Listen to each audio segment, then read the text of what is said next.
Welcome to the stream, everyone. If you're new to my channel, my name's Brian, and this is where MAGA comes to talk.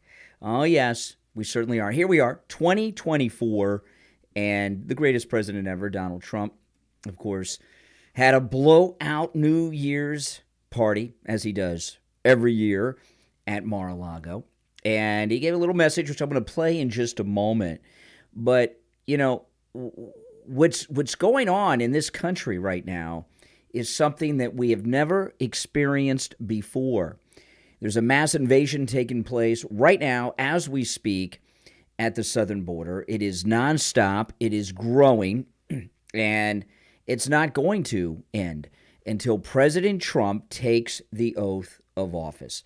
So 2024 is the year that Donald Trump saves America, and I really, truly mean that. If Donald Trump is not reelected to his second and non-consecutive term in November, what will this country be like 4 years after this? And the problems we're facing are so serious, so severe, that only Donald Trump has what it takes to turn things around.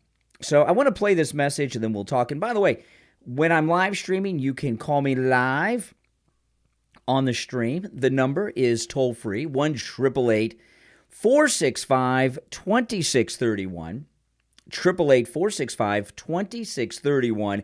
It's a toll-free call no matter where you are watching me. All right, here we go. Here's President Trump last night at his New Year's party. Melania, great first lady, so popular, the people love her.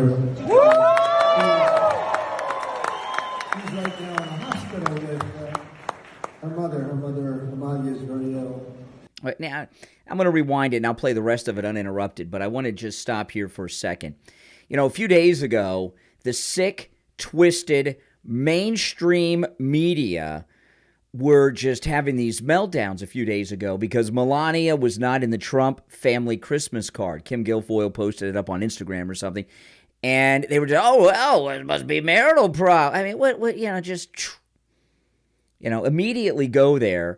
And she was not in the Christmas card because her mother is gravely ill. And as a good daughter, Melania is right there with her mother.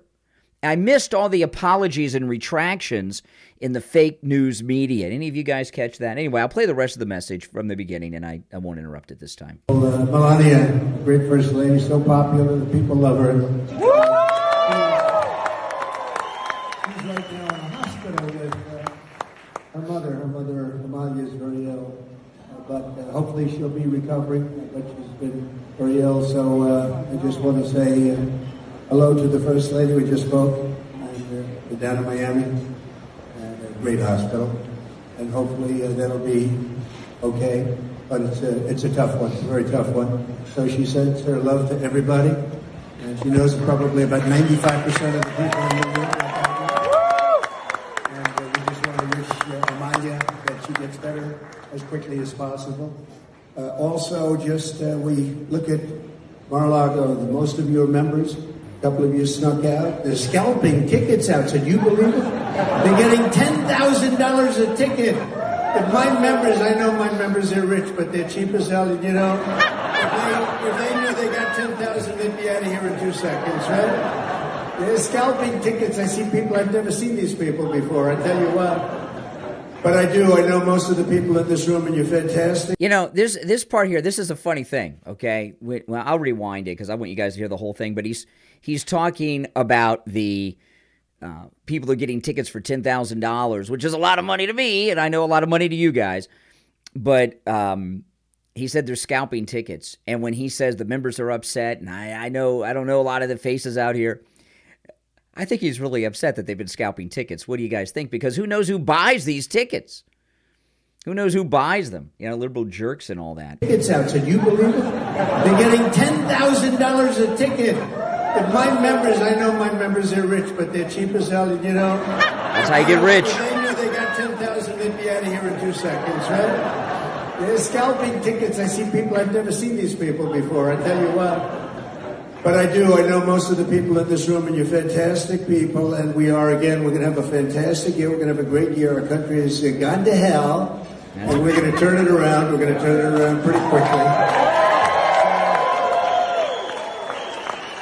We go to Iowa. We have the caucus, the great Iowa caucus. I kept that first in the nation. It's been there for a long time. The Democrats are going to move it back in the pack. And I think they remembered that in Iowa. But the caucus starts in 2 weeks, just about 2 weeks from now. And here we go. Here we go. We have to win it a third time. We're winning it. So again, have a great new year. My children are all here. They're in the back. There's one that happens to be skiing. I gave her a little. I said, go ahead, darling. Go skiing. Enjoy yourself. Just don't fall, please. Don't hurt yourself. But my children are here. They're all here. And I just want to thank everybody. We're going to have a great 2024. We're going to make America great again. Yeah, that's right. I mean, what a great message. You know, when you look at President Trump's tone right there, full confidence. You know, there's only one thing that can hurt us in this election cycle, and this is the truth. Okay, beyond imagination, that all of you, there's one thing that can hurt us in this election cycle, and this is very, very important. And you got to not only take this in, but tell everybody you know. The only thing that can hurt us in this election cycle is overconfidence. We got to run like we're 30 points behind, 60 points behind. Okay, we can't handle like, oh well, we're doing, because that reduces turnout, and that's the one thing that can harm us. But you know what President Trump's talking about here? He's going to turn things around real quick. You know, if you had to name it's easy to put together a list of the top 5 or 10 problems that the country's facing. But the number one problem by far is the invasion at the southern border. You know, we've always had problems at the southern border. I mean, the southern border has always had problems, but not like this. This is a mass invasion of this country. You know, last night, my wife and I were lying in bed. We don't go out on New Year's. You guys go out on New Year's? We don't go out on New Year's. It's not safe to be driving on New Year's. And in fact, you know, I'm here in my studio as opposed to the radio station, because to drive to the radio station on New Year's Day just ain't safe. I mean, because I'm driving in to be live here at 6, and all the drunks are coming home from parties and the 5 a.m. bars, and it's just not safe. I've made that drive early in the morning many times going to work, and I always see accidents, sometimes deadly accidents on the way in, and I think, oh my goodness, you know, it's just too dangerous. So I'm here. But the number one problem is that southern border. My wife and I were lying in bed last night watching the New Year's stuff. And by the way, I fell asleep long before midnight. So, you know, and I'm probably not alone in that. I haven't seen the midnight New Year's I can't remember the last time I was up at midnight on New Year's Eve. But we're laying in bed watching this, and I'm thinking, here we are, America's celebrating, and right now there's a mass invasion going on like we've never seen before. And it's almost like it's acceptable. And it seems like most people, when you talk about what's going on at the southern border, they're like bored with it. Oh, you know, that's been going on. This is insane. I mean, you know, 4.6 million a year have entered the country illegally since Biden's been in office. And that number is going to go up. That's an average. And this year it's going to be higher than ever, because this is the last year that they know they got control. So they're ramping it up hardcore this last year. And I believe Barack Obama is behind all of it. I mean, you know, you look at these pro-terrorist protests that have been going on all over America since Israel was attacked at the beginning of October, and that was the mass immigration of Obama bringing in Muslims into the country for years. And look where that's gotten us today. And this is what's happening. So we're being invaded. And if you were to put together all the deaths that are connected to the illegal invasion of this country under Biden's tenure here, and those deaths include fentanyl, they can include car accidents, they can include violent crimes. If you added up all the deaths that are a result of the invasion of this country that we are experiencing right now, that's going on as I'm speaking to you, would those deaths be greater than those that were lost on September 11th, on 9/11? I would say so. You got to factor in the fentanyl, of course, and all the other violent crimes that are going on. And, the number one duty of a president is to protect this country. And it's just not happening at all. And it's being allowed for a whole bunch of reasons, which, I don't have to spell them out for you, but I'll go through them as the program goes on here. And only Donald Trump has the balls to stop it. And, when he does that, though, he's got a task ahead of him involving just the southern border invasion that's going on that I think is bigger than we can put our heads around. First, he's got to shut down the border and finish the wall. We know all that. But what about after 4 years, if it's 4.6, it's going to average about 5 million a year. So we got 15 or 20 million illegals who have come into the country during this senile old coot Biden's 4 years.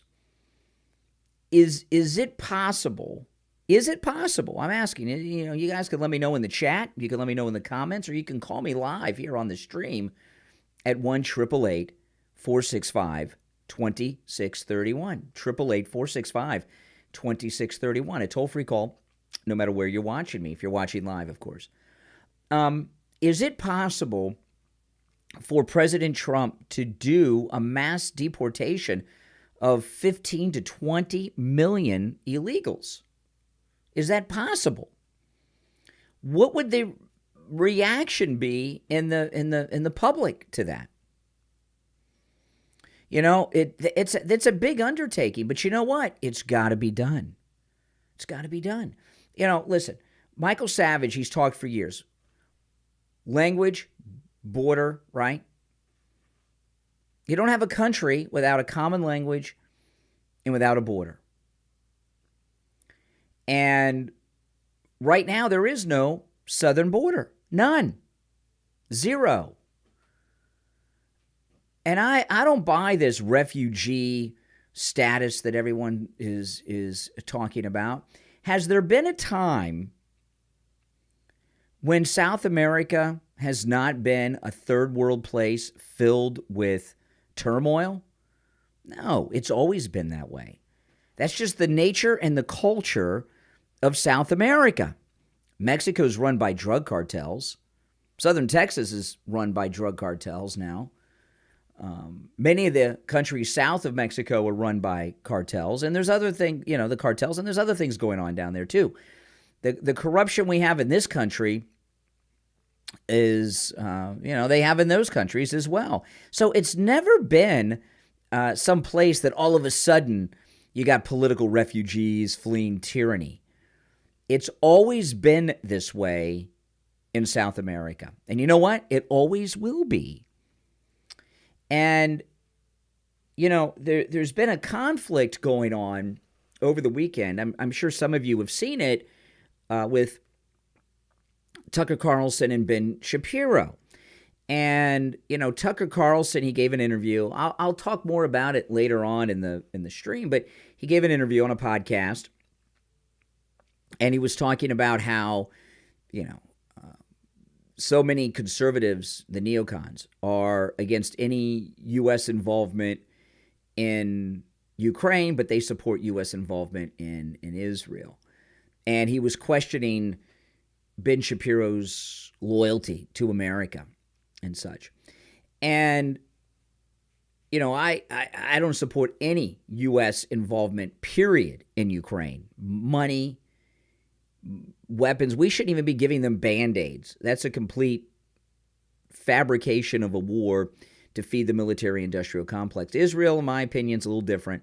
I don't mind giving aid to Israel. No U.S. troops, of course, but aid to Israel, that's different. But what Tucker Carlson really was talking about, I think, and it's been missed, is that how can we be so focused and gung-ho with Israel and these establishment people in the media in Ukraine, but we're being invaded at our southern border right now.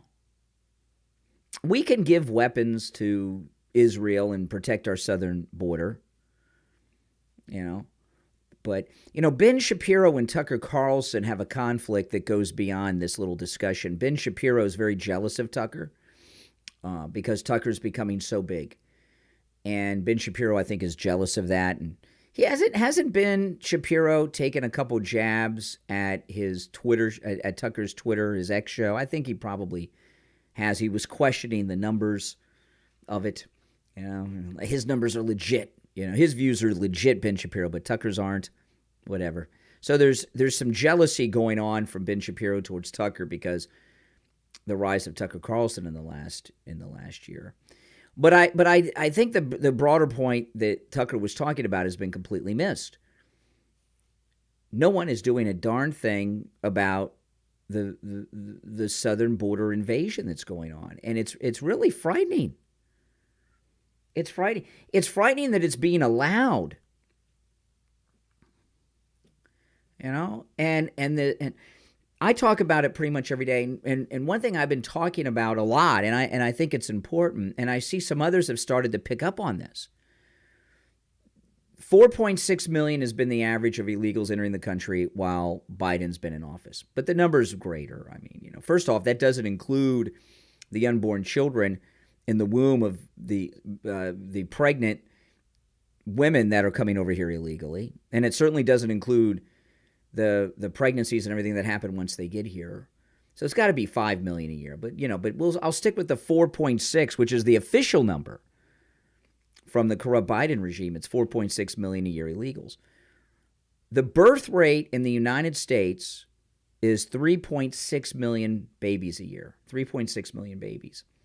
The death rate is averaging about 3.4 million right now. So our birth rate barely is covering the rate of deaths.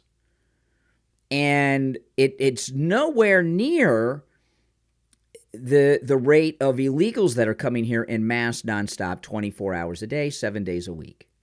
I don't think they're taking New Year's Day off as a holiday like so many in the country do.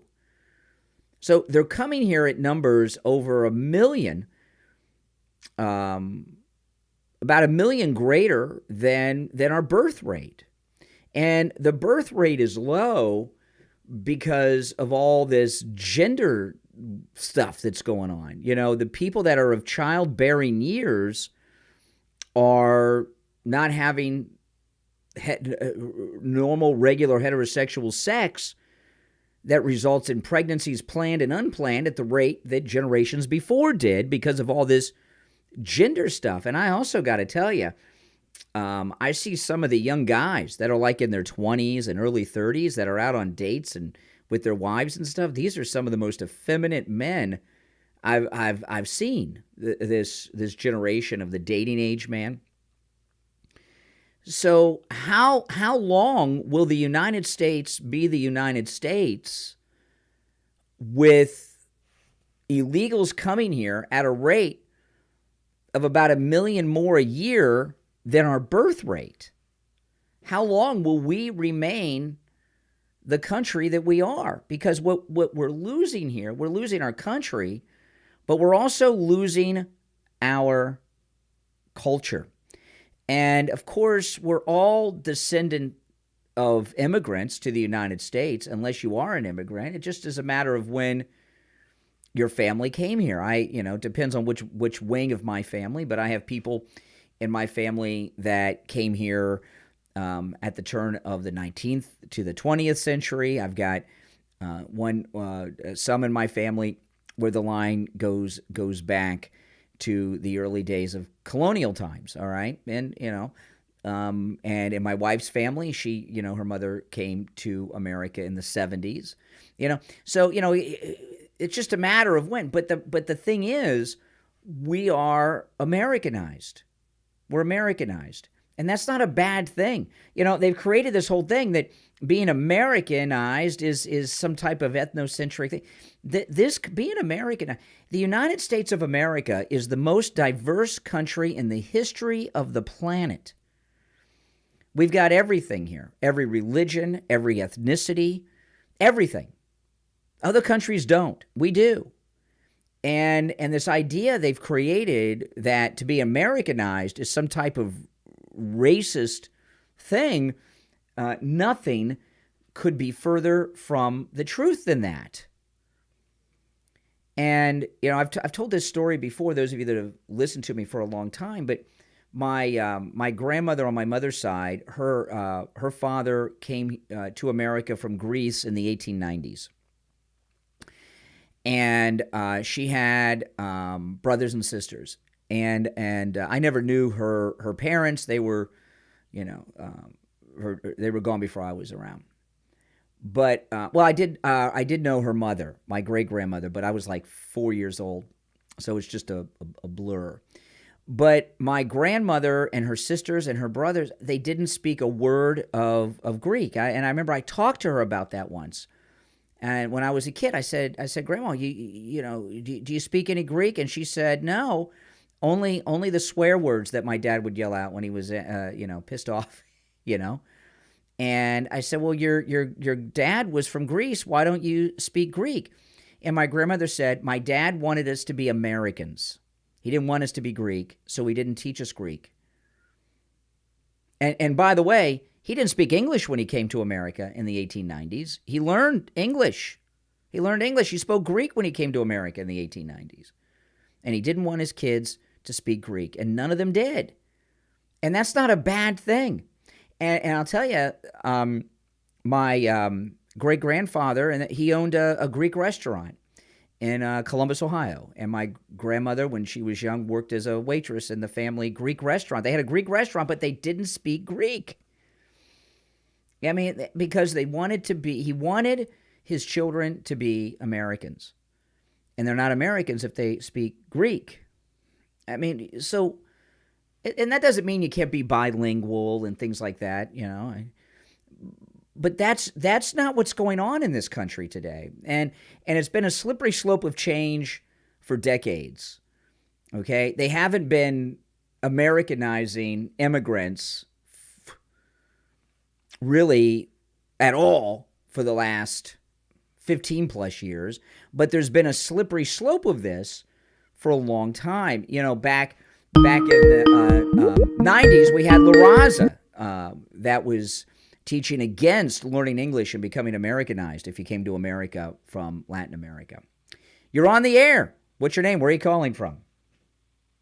Hey, Brian. Happy New Year. It's Slick.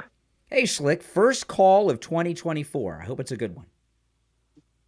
I'm hoping so, too.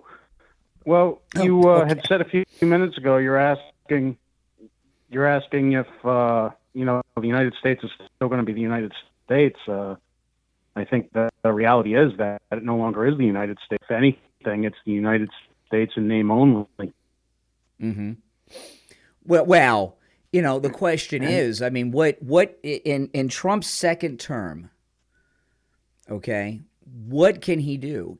He obviously he can shut the border down. We know that. But we're going to have at least 18 to 20 million illegals that have come here during Biden's 4 years. What kind, and he's talking about the largest deportation in the history of the United States. Would he be able to pull that off?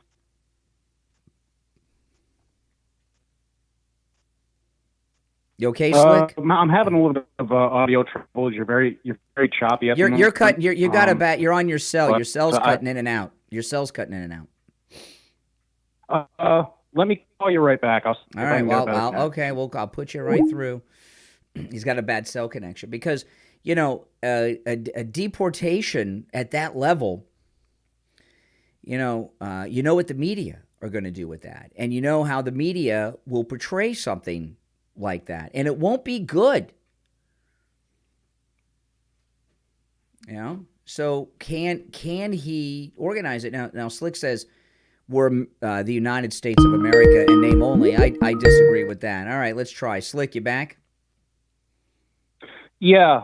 That sounds better. That sounds better. You're not cutting out now. So what I'd asked you as we were cutting out, I said, you know, we're going to have at minimum, this is a conservative number, 18 to 20 million illegals will have entered the country during Biden's 4 years. Would Trump be able to organize a large mass deportation on that scale and be able to push it through?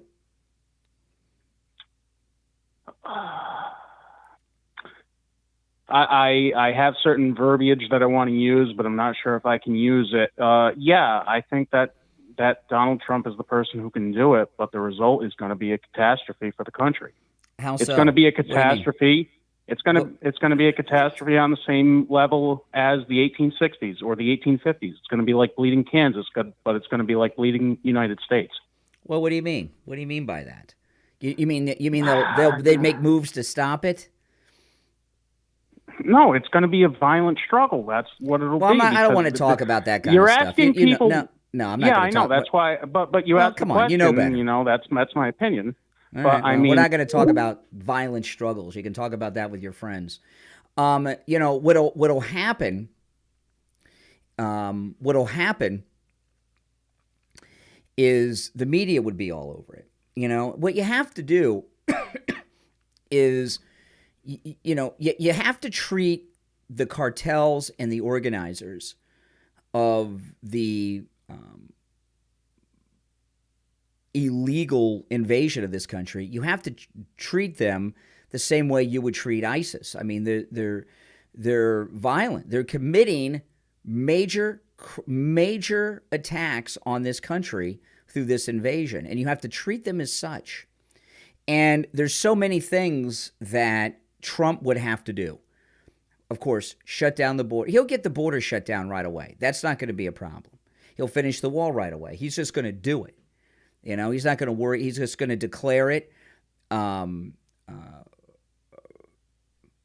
national security issue, and he's going to do it. And he'll get Mexico back to doing what they were before, right? Remain all that stuff. That's going to happen. But what he's got to do on top of that, because we don't know who's going to be in 2028. You know, there's no one ever again going to be like Donald Trump. Okay? There's never going to be another Donald Trump. Whoever if we get the second MAGA president in 2028, no matter how good they are, they're not going to be Donald Trump. So not only does he have to shut down the border, not only does he have to get Mexico to agree with it, okay? Not only does, I want you guys to think about this. He's only got 4 years, right? Not only does he have to do a mass deportation, okay, which the media and the left are going to have meltdowns like we've never seen before, okay? Although maybe in Chicago and New York, they would go along with it. Who knows, the way things are going now, okay? But he also has to set things up so that what he does fixes the problem beyond his 4 years.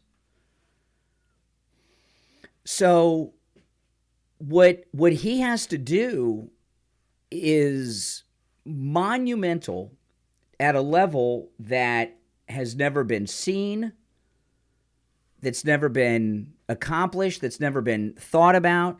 And, to set it up so it lasts beyond the 4 years of his second term, that's a whole nother thing because, if everything is done just in executive orders, the next president is going to come in and just sign away those executive orders if they're a Democrat, and the way things are looking, we're going to have a pretty solid majority in the House. I mean, Kevin McCarthy, he's done now, right? He resigned. He's out. We're in January. Kevin McCarthy's out. What do we have? A 1 or 2 seat majority in the House. If we take back the Senate, that's a little up in the air because the Senate's a little more complicated and harder to figure out than the House. But if we do get the Senate back, it's not going to be a super majority there. But things have to be done legislatively, not just through executive order, to make sure that what's going on right now does not happen again. Now, I want to tell you guys, I have a link pinned in the chat. There's also a link in the description of the video. Get your Mighty MAGA Lion. That's right. If you go to MightyMAGALion.com, you can order yours. And the Mighty MAGA Lion, the only Trump-inspired merchandise wearing the MAGA hat. That's absolutely correct. If you buy more than one, you get a discount. And he's cute and cuddly, just like Trump. And he's very well made. This is the one that I've taken all over the place. I take this to the radio station every day that I show it you, the guys at the radio station, the Mighty MAGA Lion. I take it to and from home. I don't want to leave it at the radio station because I don't want someone to take it. He's so adorable. And I took this guy out to California, and he stood right there on President Trump's star on the Walk of Fame in Hollywood and everything else, right? He went through TSA and all that goes along with it. And again, if you order more than one, you get a discount. If you're watching live, you can click the link right in the description. I have the link to MightyMAGALion.com pinned to the chat. There's also a link in the description of the video, or you can just go to the website, MightyMAGALion.com, and order yours. They also make great gifts. And I know we just got through Christmas, but you know what? New Year's is here, but Valentine's Day will be here before you know it. And if you order your Mighty MAGA Lion today, it will go out. Post office is closed today, but it will go out tomorrow, okay? It'll go out tomorrow morning, January 2nd, if you order yours now. So go to MightyMAGALion.com and order yours, okay? I'd appreciate that. And you'll love it as much as I love mine. He is cute and cuddly. Yeah, so, the things that President Trump does have to be done legislatively. Because even if we get a MAGA Republican president in 2028, they're not going to be as strong as Trump. Nobody is. They're not going to be as influential as Trump. Nobody ever will be again, okay? So he has to get that set. And what he has in front of him in these second 4 years is going to be is the biggest humps that any president has had to overcome in the modern era. And his second term, he's going to come in with a massive mandate. Okay? He's going to come in with a greater mandate probably than any other president ever. Really, maybe ever. Think about that. Coming in a second term, non-consecutive, the country in a situation like we just have never seen before. And that mandate is going to be strong. Now, how long will it last? That 100 days that they always talk about, that started with FDR. When FDR came in, he had the public behind him hardcore because of the Great Depression. And what he's credited with most is the New Deal, which, Democrat New Deal was very racist, excluded blacks. But the new, and was pretty much all rejected by the Supreme Court when it got there. But the New Deal, almost all of the New Deal was passed in FDR's first 100 days. And that's when that 100 days thing started. So does Trump have 100 days to get all this stuff done? Or will he have will the 4 years be a complete mandate? So he can't mess around. In fact, I would imagine that he'll get more work done on Inauguration Day than any president ever has.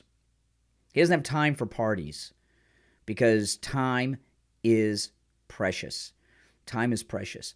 And, we're going to have a very strong majority in the House. What happens in the Senate's a little different, but we've got to get legislation passed. We got to get it passed right away. I remember when Newt Gingrich first became speaker, when they had the Contract for America. The day that that first Newt Gingrich House was sworn in, they were up all night that night passing the Contract for America. I don't know how many of you guys remember that. They were up all night doing it. First day, they did not leave until they got it done. Well, that's what we need on the first new Congress when they come in after Trump is reelected and inaugurated. We need them to come in and boom, boom, boom, pass everything that we got to pass. We need to get it done the first week and get it done. The longer it waits after that, we don't have time to sit around and dance around and debate these issues. They've been debated long enough. We know what has to be done. And, I want to put people get a lot, pretty upset at Greg Abbott, but these liberals, they're having meltdowns. This is great. Watch this. I want to put to you a question about what seems to have developed overnight. There are reports of a plane from Texas landing in Chicago carrying more migrants that arrived around 1 a.m. I'm wondering if Texas officials gave you any heads up. Who's on the plane? What happens next? Why all this concern? I love this. This is the communist mayor of Chicago. Why all this concern with who's on the damn planes to Chicago or the buses to New York? Why? Why no concern for who's coming across the border before they get here into Texas or any of the other border states? This is amazing to me, right? What's the issue here? Why is it? Oh wow, who are on these planes? Have they been checked? They're coming to Chicago. They're coming to New York. Who are these people? Are there any security? Man, by the time why is there no concern for who they are when they come in across the southern border? I want to put to you a question about what seems to have developed overnight. There are reports of a plane from Texas landing in Chicago carrying more migrants. This Margaret Brennan, who's got a very questionable background, she acts like Governor Greg Abbott is the one responsible for what's going on at the southern border. It's Obama, who she's in love with. Okay, she is in love with Obama. I remember Obama's last press conference. She was the White House press correspondent for CBS at the time. If you saw Obama's last White House press conference and you saw her, oh my goodness, she was gushing. Okay, she was like her boyfriend. She was so excited. It's not Governor Greg Abbott that's responsible for what's going on with the illegal immigrants. It's Biden. It's Obama. It's the Democrats. It's the liberal media. Migrants that arrived around 1 a.m. I'm wondering if Texas officials gave you any heads up. Who's on the plane? What happens next? Oh, if you've been given a heads up, who's on the plane? Are people in Chicago safe? The freak is she talking about? She doesn't even hear herself. If they're dangerous to fly into Chicago, why are they not dangerous to walk into Texas or Arizona or California? Well, what we have is clearly an international and federal crisis that local governments are being asked to subsidize. And this is unsustainable. None of our local economies are positioned to be able to carry on such a mission. Oh, well, Texas is? Texas is? Oh, we're not in a financial position. Arizona is? Well, then don't be then talk to Biden and shut down the freaking border. Give me a break. What a jerk. These are a bunch of jerks. I mean, these people, they don't even hear themselves. Clearly an international and federal crisis that local governments are being asked to subsidize. And this is unsustainable. None of our local economies are positioned to be able to carry on such a mission. And what we have attempted to do is to create structure and some coordination around this humanitarian crisis. And unfortunately, the governor of Texas, Governor Abbott, is determined to continue to sow seeds of chaos. And last night, Abbott is sowing seeds of chaos? Seems like Biden and Obama are sowing seeds of chaos, and Mayorkas are sowing seeds of chaos. They're the ones that have the freaking border open. Why are they blaming Abbott? If these people are so dangerous and they're such a burden, why are they being let in? And unfortunately, the governor of Texas, Governor Abbott, is determined to continue to sow seeds of chaos. And last night and several nights before, a number of buses continue to arrive in the city of Chicago and throughout the country without any coordination. And now he's taken on this very dangerous task of placing individuals on airplanes and flying them into our various cities. Oh my goodness, you would think that Greg Abbott was flying planes up from Venezuela, one way from Venezuela with illegals to Chicago. Notice there's just a totally ignore. It's like the border issue, the illegal immigration issue, is Greg Abbott's doing. And let me finish this, see what else they have to say, and then we'll talk.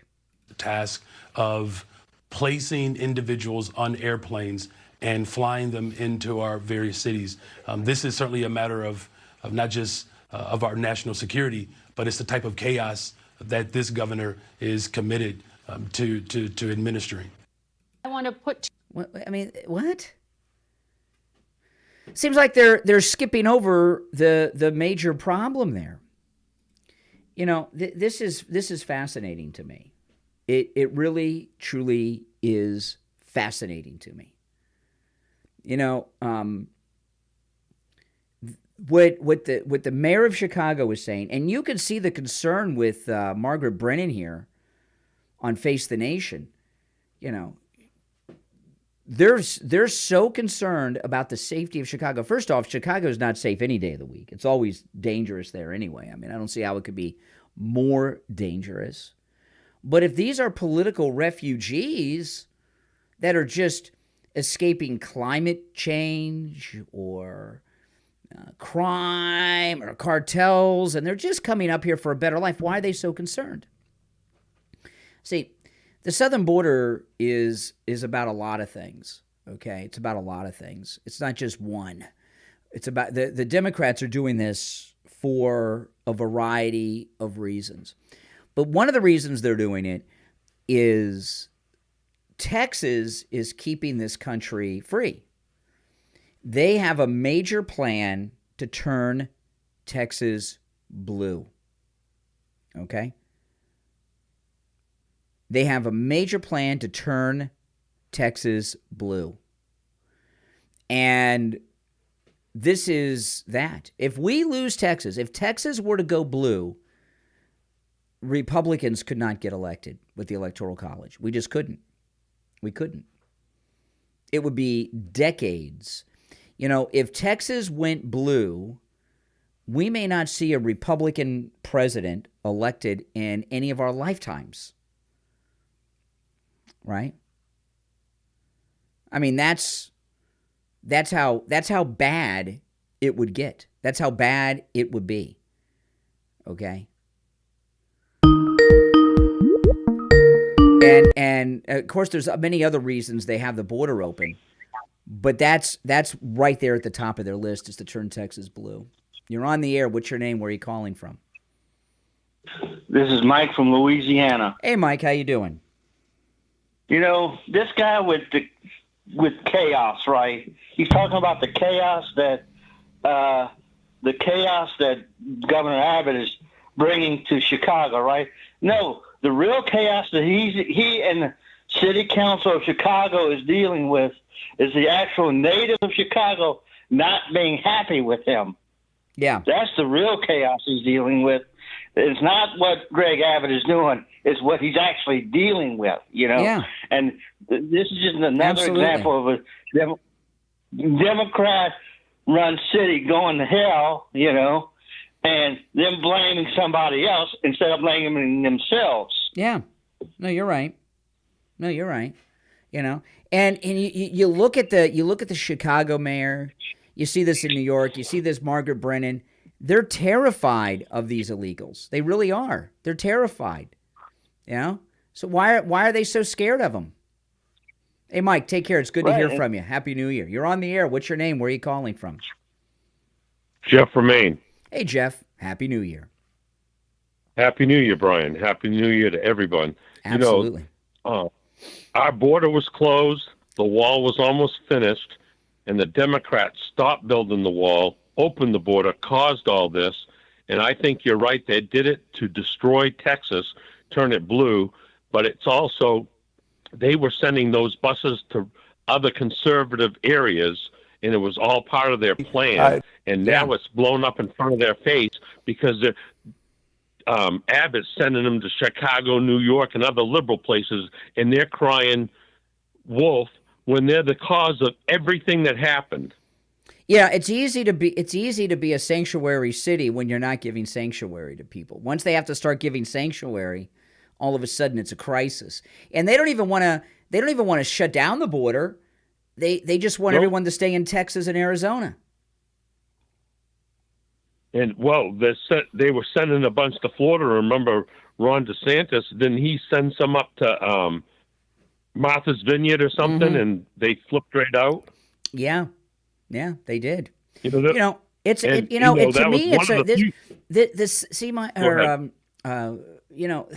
Jeff, the border has always been a problem. I mean, I don't remember a time when it's not been a problem. But what's going on now is different. It's worse. People are coming here at numbers they never came before. And it's non-stop. And when even though they say it's 4.6, it's got to be 5 million plus. But we'll just use 5 million.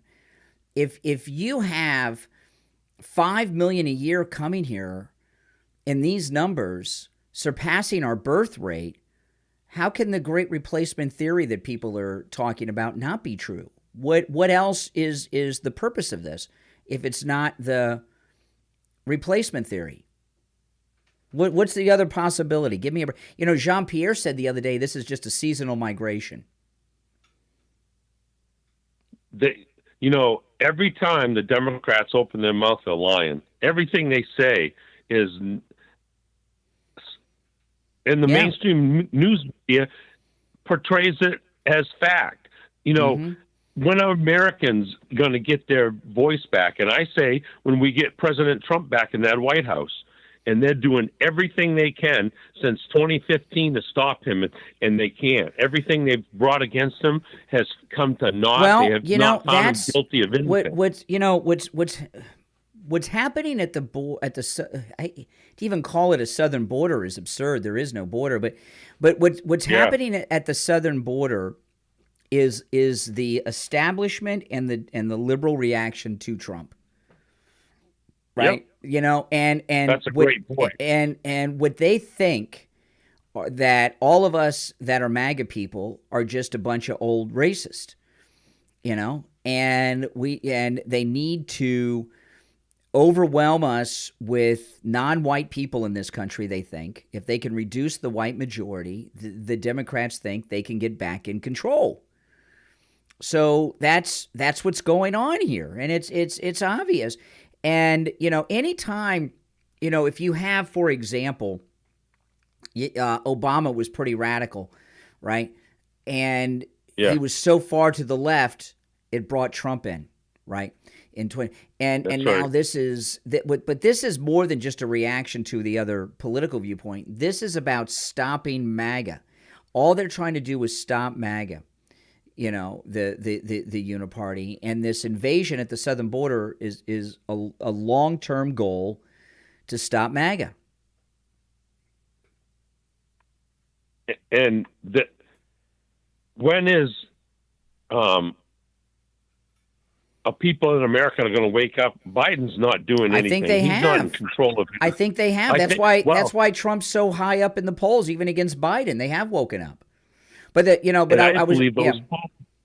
believe those polls are not telling the full story because I think Trump's way more ahead. Remember in the Star Wars movie when the rebels show up to fight, and where is everybody?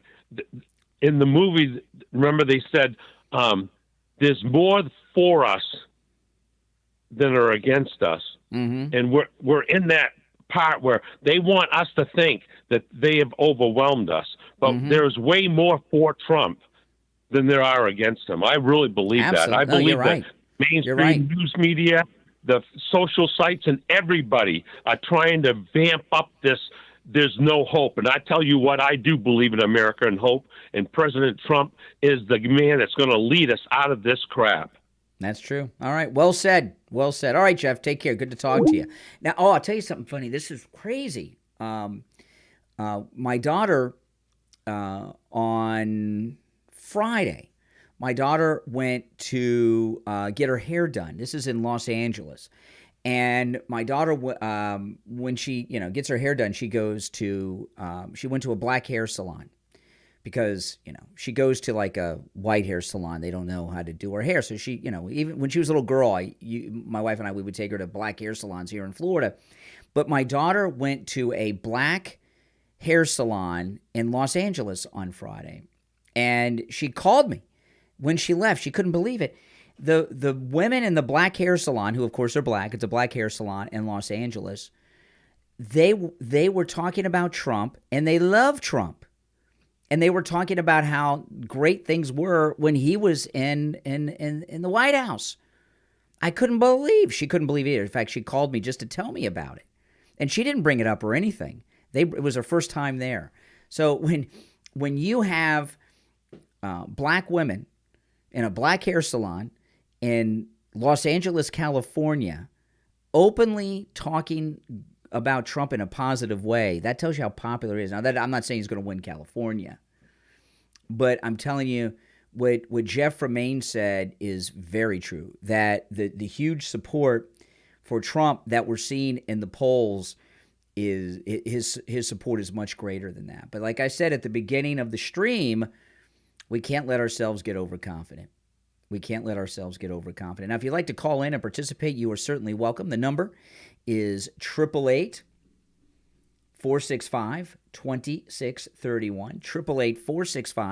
888-465-2631. You're on the air. What's your name? Where are you calling from? Montana Mark. Hey, Mark, what's up? Happy New Year. Well, Happy New Year to you. Thank you. I believe one of the important things that Trump would try to do would be getting constitutionally important judges in the Supreme Court. Well, we got that. We got a Trump court. He's got so much to do and only 4 years to do it. I mean, this birthright citizenship that's being misinterpreted, that's got to end. If you come here and you're pregnant and you happen to give birth in the United States, that child should not be a citizen. If you're an illegal and you get pregnant by another non-citizen, that child should not be a U.S. citizen. That's got to end. You got to take away all the carrots that are bringing them here. I know. I've heard videos where it's like the Democrats and liberals think that South America is part of North America, so they call them Americans. This is something they started doing a few years ago. That if you are in North or South America, you're an American. That means like if you're a Canadian, you're an American, right? So because we call ourselves Americans, not United Statesians, and that's one of these bizarre lies that they've convinced themselves. Well, they're Americans too. Yeah, really? That's crazy, but yeah, Democrats are like the checker players. You go use the bathroom and they would move the checker pieces. Mm-hmm. Absolutely. But anyway. Well, it's good to hear from you, Mark. Day. Oh, please. Yeah. Thank you. Happy New Year. By the way, everyone, thanks for joining me here on New Year's. I'm here in my studio at home, not at the radio station. On the radio, there's a best of show running right now on our radio stations. And the reason I'm not live on the radio this morning is because it's not safe to be out on the road on the 1st. It's just not at the time. I'd have to drive in. I'd have to leave my house by 5 a.m. And that is on the first of the year. That is one of the most dangerous times to be out on the road because if you hear that noise, hear that? That's my cat Luna. I got a litter box behind here. She's using the litter box. So don't have a litter box at the radio station. But the drunks are coming home from the parties and they're leaving the 5 a.m. bars, and that's just not a good time to be on the road. It's just not safe. In fact, I was outside this morning about 4 a.m., 3:30, 4 a.m., and there were still lunatics in the neighborhood lighting off fireworks and firecrackers. I couldn't believe it. Now, just got in the mail on Saturday our newest MyPillow sheets right here. And, these are the Percow sheets, which we have not had before. And we got these. These are just $24.98 with our promo code Kane at checkout, Kane, at mypillow.com. These are for our guest bed. We got a guest bed, and my daughter's old bedroom we've turned into a guest room now. My daughter's coming to stay with us for a week. And so we're putting together a guest room and everything else in there. And we got these new sheets, and we got the pillowcases that come with them and everything else, And just $24.98. They come in many different colors, as you can see, and in every mattress size. This is the twin because we have a twin bed in the guest room.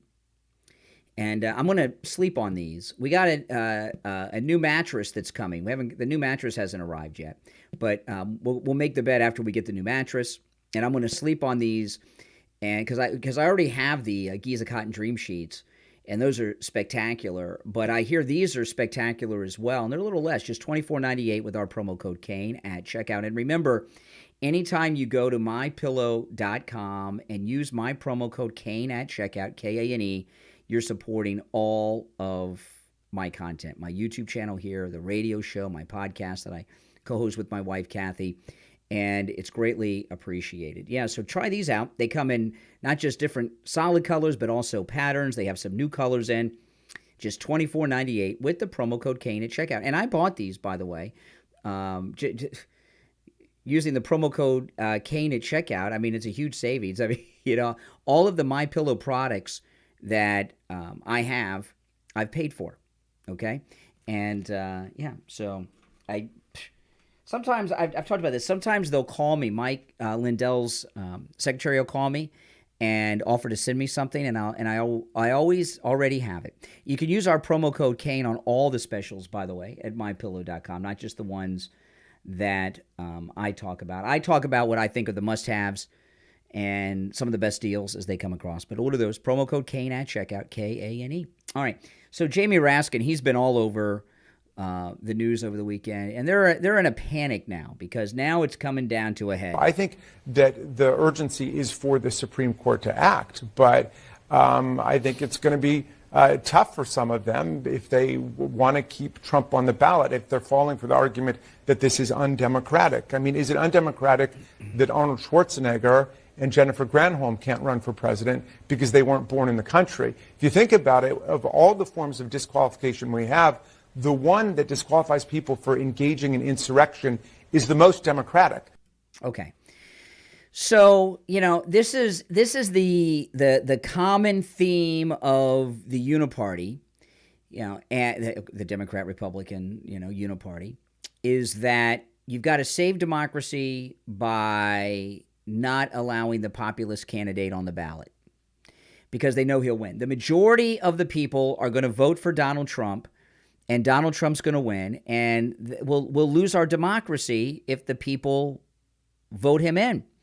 Now, he's talking about Arnold Schwarzenegger, okay? Arnold Schwarzenegger was not disqualified. He was never qualified. You have to be a natural-born U.S. citizen to be president of the United States. And Arnold Schwarzenegger never was that. So he wasn't disqualified. He never was qualified. But they love to throw that around. And so far as an insurrection, Donald Trump did not take part in an insurrection. Even Liz Cheney's kangaroo committee that she had did not hold him responsible or find him guilty of organizing or taking part in an insurrection against the government.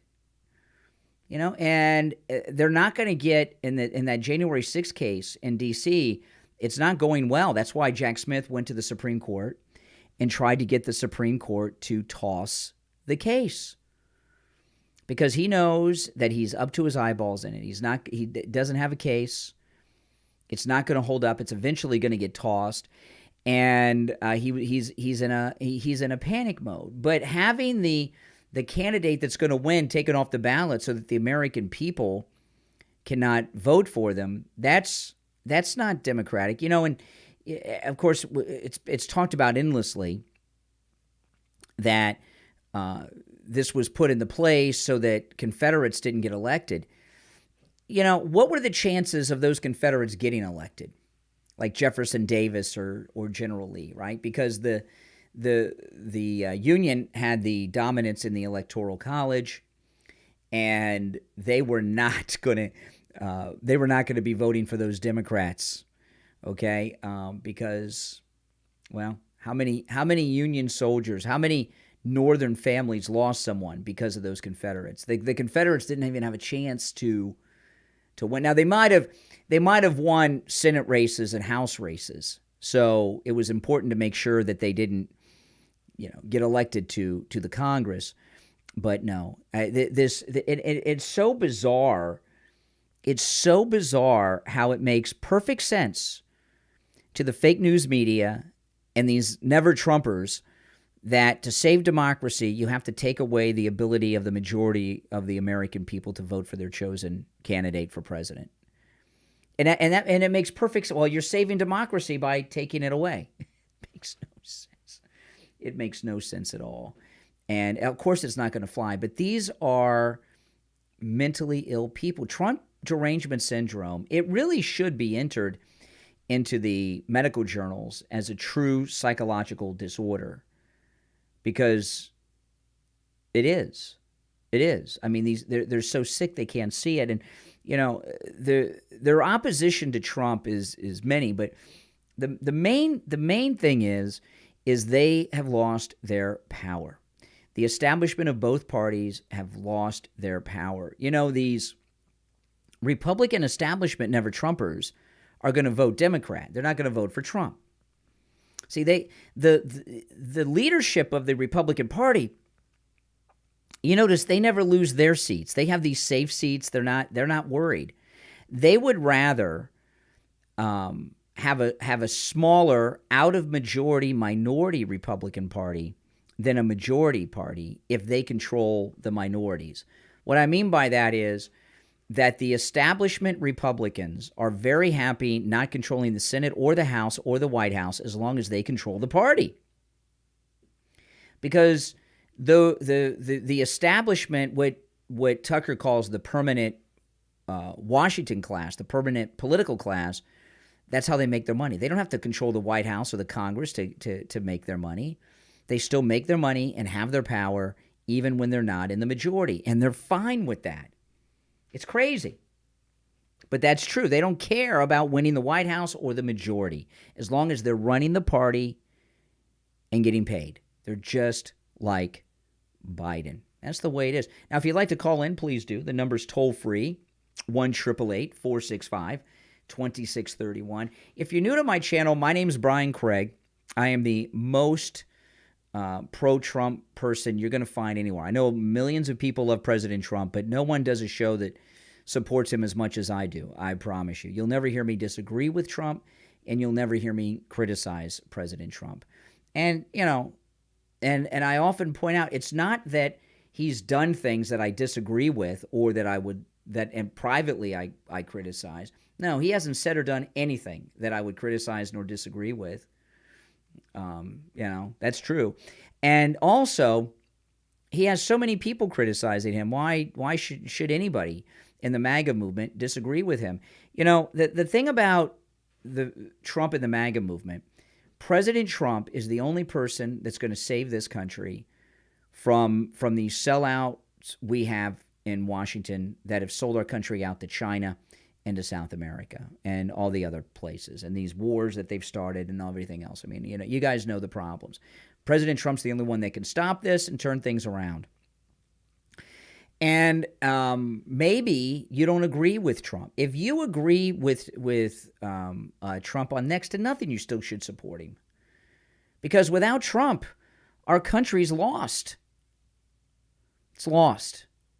And we're not going to get it back anytime soon without President Trump. We've been talking a lot about the southern border because I think the southern border is the biggest threat to the country right now. We got a lot of threats, we got a lot of problems, but the southern border is the biggest and the primary one that we've got to deal with. Now, I'd mentioned this earlier, but I go through this article. Tucker Carlson went after Ben Shapiro. Now, my recollection is, I can't remember exactly what he said, but when Tucker first started doing his Twitter show and he just broke records with the views, Ben Shapiro criticized that and questioned whether or not those were real views. Do you guys remember that? I seem to remember that. And Ben Shapiro wants everybody to think that he's organic and all this stuff. I've never been a fan of Ben Shapiro. Never. I really don't care for him. I think he's incredibly overrated. I think he bought his way into popularity. It's not organic like Tucker's. In fact, if you him and Jeremy Boring, I like Jeremy. Got nothing against him. I've never heard Jeremy Boring say anything that I would take issue with. I would not put him in with Ben Shapiro. But Ben Shapiro became this big voice because when they started their Daily Wire, they spent massive money in pushing that through ads, both YouTube ads and Facebook ads, etc. And there's nothing wrong with that. I'm not, I don't have a budget to do that. So any promotion I have is all organic. The radio show, my YouTube channel, my podcast, it's all organic. It's word of mouth. People that find me by flipping through the radio dials. You guys, I pop up on your feed on YouTube, or people find me on podcast platforms and such. But Ben Shapiro, who is just an unlikable guy, he like a lot of these other people. I don't agree with a lot of these conservative influencers all the time, but a big picture, I agree with them on a lot of things. But one thing that Glenn Beck and Candace Owens and Benny Johnson and Doug TenNapel and these others, and I'd like to think me, I think we're all likable. Some quality, you may not all like us, but we have some likability qualities. There's nothing likable about Ben Shapiro. He's like a weasel. I mean, is he? I mean, he's just not a likable guy. He talks as fast as an auctioneer, and he's also a never Trumper. He wrote a column during the first campaign, "Why I'll Never Vote for Donald Trump." He's just not likable. And for someone who's that unlikable, Michael Knowles, there's likable qualities about Michael Knowles.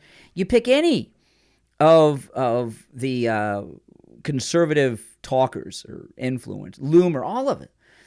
There's likability to them. Ben Shapiro, there's just nothing likable about Ben Shapiro. And his success is through pushing through the ads that made him as big as he is. Joe Rogan, he's likable. I don't know. I don't agree with him most of the time. I don't know about most. A lot of the time, I don't agree with him. Elon Musk, he's likable. You may not agree with him, but there's charisma, there's likability with anyone other than Ben Shapiro, right? Other than Ben Shapiro, and honestly, I've talked about Ben Shapiro a lot over the past few years because he was so critical of Trump. Remember that column he wrote? He wrote a column, and it was titled, "Why I Will Never Vote for Donald Trump." Can you believe that? In the first campaign. I mean, come on. And I have only talked to one conservative in private who says they like Ben Shapiro. Everyone else, they just don't like him. They just don't like him. And you guys can let me know, yes or no. You can call me if you're watching live, or let me know in the live stream, or let me know in the comments to the video. Yes or no, do you like Ben Shapiro? I'm not talking about the things that he says, because you might agree with his issues a lot. And there's positions he has that I agree with, but there's positions I disagree. I'm not talking about agreeing with his positions. I'm talking about liking him as a personality.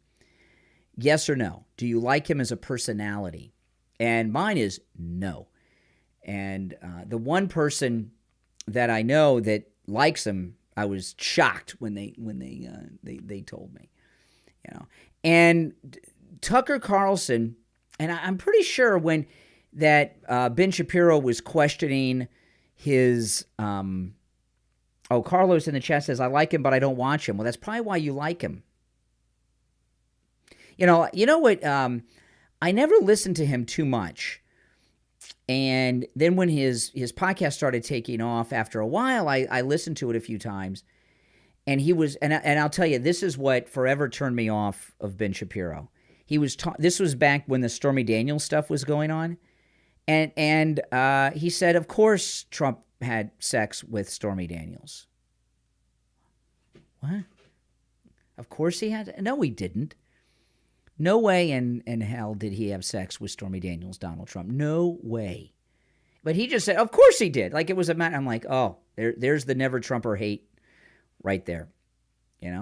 But when Tucker first came around, I'm pretty positive I remember Ben Shapiro questioning his viewers because, hey, I'm sure Elon pushed Tucker's video out to people to see it.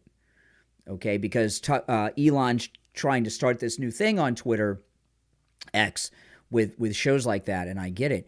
But he's done a whole bunch of shows since, and there have been many record breakers in the interviews that Tucker has done.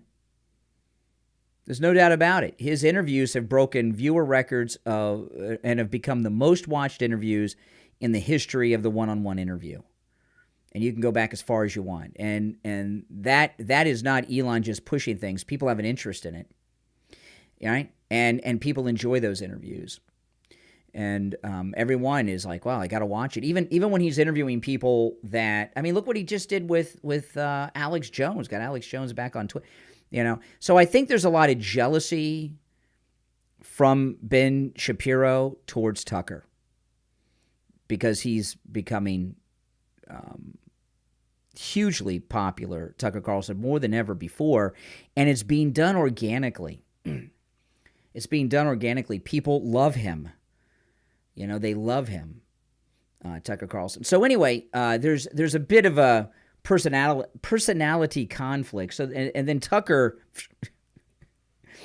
he really went after Ben Shapiro. Tucker Carlson declared that conservative commentator Ben Shapiro's focus on the war in Israel in recent days revealed that Shapiro doesn't care about the United States at all in an appearance on the Breaking Points podcast this week. Tucker was asked about Shapiro's previous criticism of Carlson, who has persistently attacked those who have expressed concern for Israel in the wake of the October 7th terrorist attack for supposedly being more worried about Israel than the United States. Tucker, I've watched the entire kind of right-wing ecosystem get embroiled in fundamentally what is a third world conflict. This is the interviewer of Tucker. And he mentioned Ben Shapiro when he was interviewing Tucker.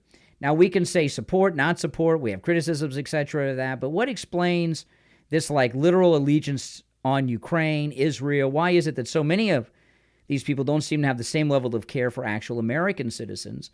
And then Tucker says, in the case of Israel and the Arab world, I've spent a fair amount of time in both, and I like both. I felt terrible for the people who were killed on October 7th. I still do. So I had no weird motive. I was just thinking about it from an American perspective. Is this good for us or is it not? Insisted Tucker. And I was just amazed by the intolerance and the willingness to immediately go into character assassination. I said, first of all, if the people who live in Gaza are being... Okay, then he talks. And then he goes into Shapiro. Let me skip down to where he gets into Shapiro. Let's see here. Where does he mention Ben Shapiro? Okay. He says, I'm shocked by how little they care about this country. He's talking about neocons, and including the person you mentioned, Ben Shapiro. And I can't imagine how someone like that could get an audience of people who claim to care about America because he, Ben Shapiro, doesn't, obviously. Hey, you're on the air. Just bear with me. And I think what Tucker's talking about there is that Ben Shapiro doesn't have like a passionate interest in shutting down the southern border, and he wants us to go all in Israel. I support the United States supporting Israel, not Ukraine, but Israel. But the southern border is being ignored by the Republican establishment, no doubt about it. So I agree with Tucker in his statements there. We got to take care of the southern border before we can help secure the borders of other countries. You're on the air. What's your name? Where are you calling from? Good morning, Brian. It's James from Boca. Hey, James, what's up? Not much. Talking about, some of the most important things in Americans' lives right now. So, you talk about the southern border and Israel and Gaza. Well, our southern border is 100 times worse than Gaza. Not that people are coming in and killing people yet, but we're having 5 million a year come in this country. Mm-hmm. It's unfathomable. If you'd have told me this back in 1984 when I graduated high school, I'd told you were a liar. Mm-hmm. It wouldn't happen. Mm-hmm. Yeah, I mean, it's like I was saying earlier. We really don't charged with treason. We really don't have a southern border at this point. It's non-existent. It's non-existent. I worked down there. I worked along it. So yeah, go ahead. I worked down there along the border, 2006 to 2009. Illegals were coming in. It seemed like it was part of nature down there, and they'd leave, they'd come over, they'd leave. And then everybody just started incentivizing our lives. Mm-hmm. Giving them. I'm 56 years old. I've earned everything that I've gotten in America. And when you see people coming over and they're getting everything handed to them and haven't done nothing but give you dirty looks or take advantage of a situation, and, it wouldn't be bad if it was only 1,000 or 2, but when you're talking 15 million, I don't know. I think everybody just needs to call their congressman, make sure they vote for the right mayor, pay attention to the politics of the next year, and vote for Trump. Well, what I was talking about earlier is, what Trump has to do at the southern border is much more difficult and complex than people realize. Of course, finishing the wall, shutting down the border, and getting Latin America, like Mexico, to go along with it, that's easy. He'll get that done. But what about the 20 million illegals that have come here in the last 4 years? How many of them will he be able to deport?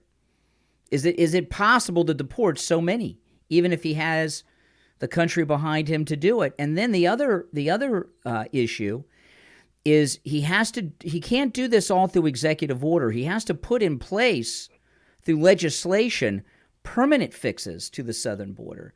The southern border, this is what Tucker's talking about with Ben Shapiro. Tucker Carlson doesn't think that Israel should be overrun, but we're being overrun, and we got to take care of us before we take care of them. So, what would Trump be able to get done that would be a permanent fix to the southern border that the next president wouldn't just do away with and we'd have another invasion?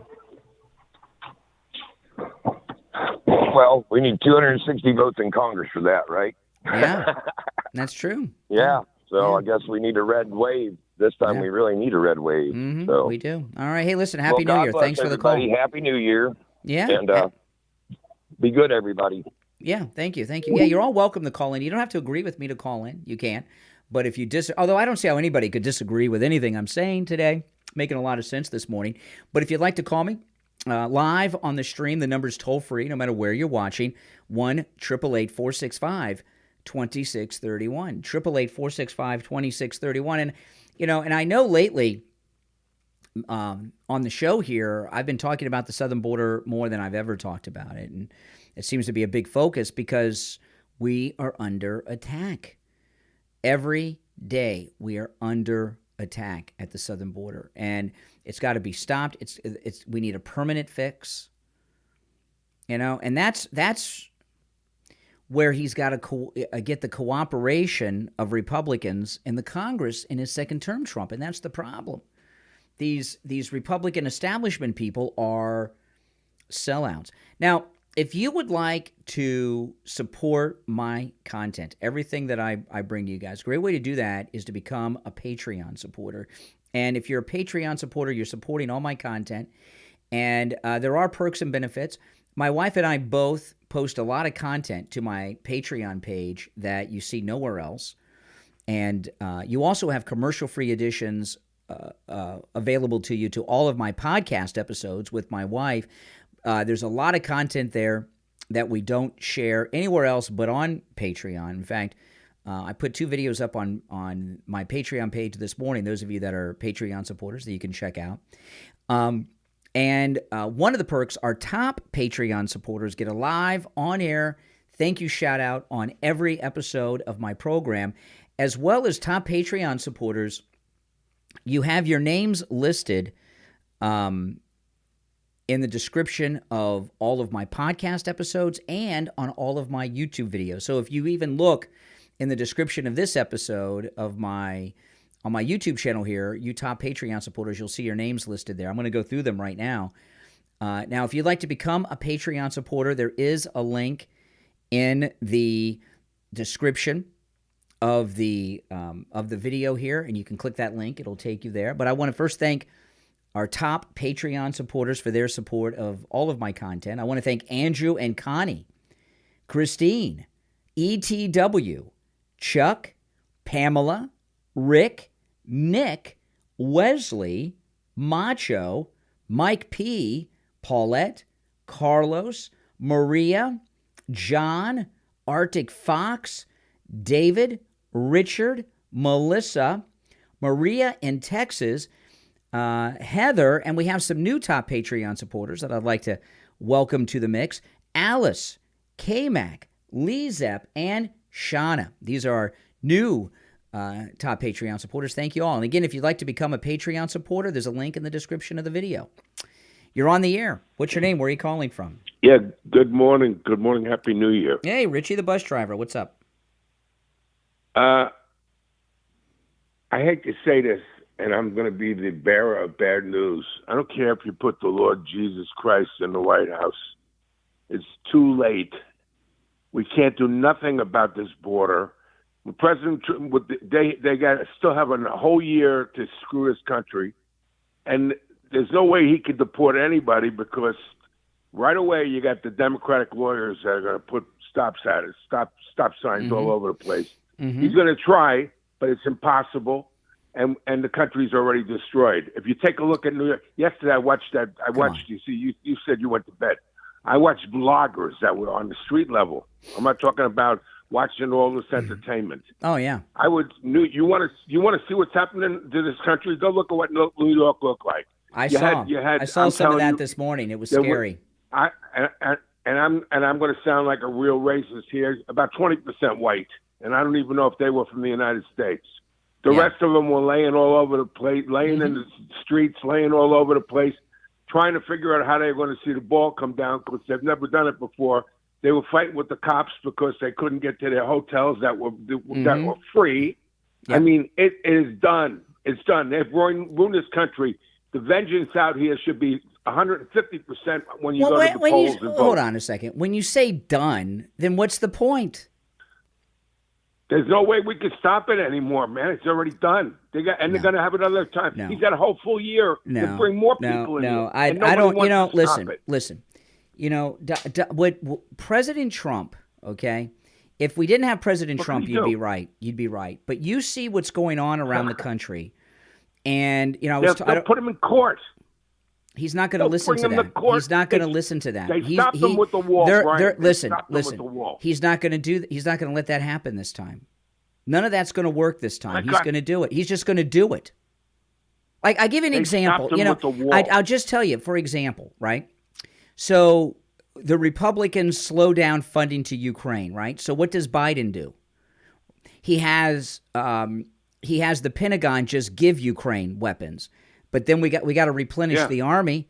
So the Congress has to buy back all the stuff that the Pentagon gave away. The presidency has more power than anyone realizes, and Donald Trump is a lot better prepared this time than he was last time, because he didn't know what he was. Who knew what he was up against? Who would have thought, right, at that level? So he's not going to be able to get everything done in 4 years, but I think he'll get a lot more done than you give him credit for. I listen. Don't judge shop. That's what these people do. He's not going to give a damn what the judges think. The courts have lost. You don't think so? No, he's going to do whatever it is he has to do. He is going. My guess would be that he's going to declare the cartels and the traffickers terrorist, like you would ISIS or Al Qaeda, and treat them as such. Mm-hmm. Yeah, he's going to have to. And then he's got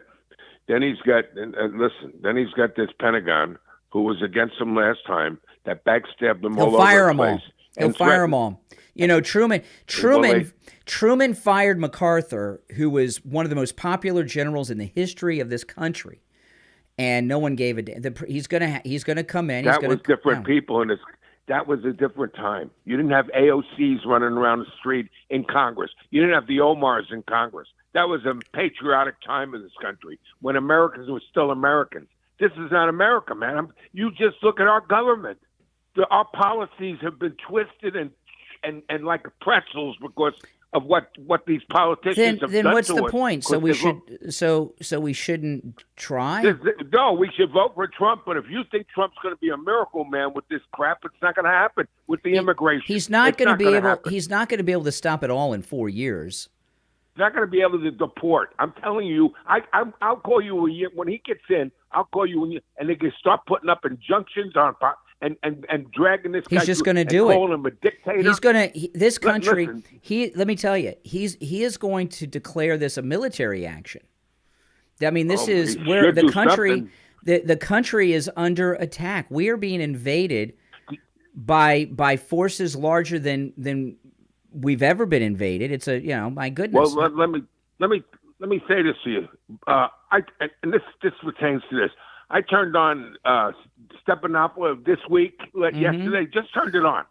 And I had that Jonathan Karl, who President Trump embarrassed. I don't even remember that press conference where he embarrassed him, made him look like a little man. And Jonathan Karl's got it in for him. Yep. His whole show was these three trading women that worked for Trump, the ones that lied at the January 6th commission, and they trashed Trump. That was the whole show. You're right. I know. This is ABC, trash Trump. But what trash. Richie, what influence does Jonathan Karl and ABC News have in this country these days? Well, you used to say you're preaching to the choir, but when the choir is the people that you've let in here, I don't know how you think these people go underground. I don't know about the money. Maybe I'll be able to stop giving them the free money. There's a lot of things you do. There's a lot of things that you do to stop them from being able to function in this country. You cut off the money. You cut off their ability as much as possible to work. You end the birthright citizenship. And their shelter? Yeah. And their shelter? Yeah. And then what do you got in the streets of America? Then you know chaos because then you know who to put in the buses. You got a Democratic Party that are against us, that love to have this border opened up. I hear these idiots in New York talking about, we should let them in. After all, they don't have a life in their other country. I mean, so you got 50% of this country that are do-gooders that are going to fight this tooth and nail. So your solution is to just bend over and let them have their way? No. No, I didn't say that. I didn't.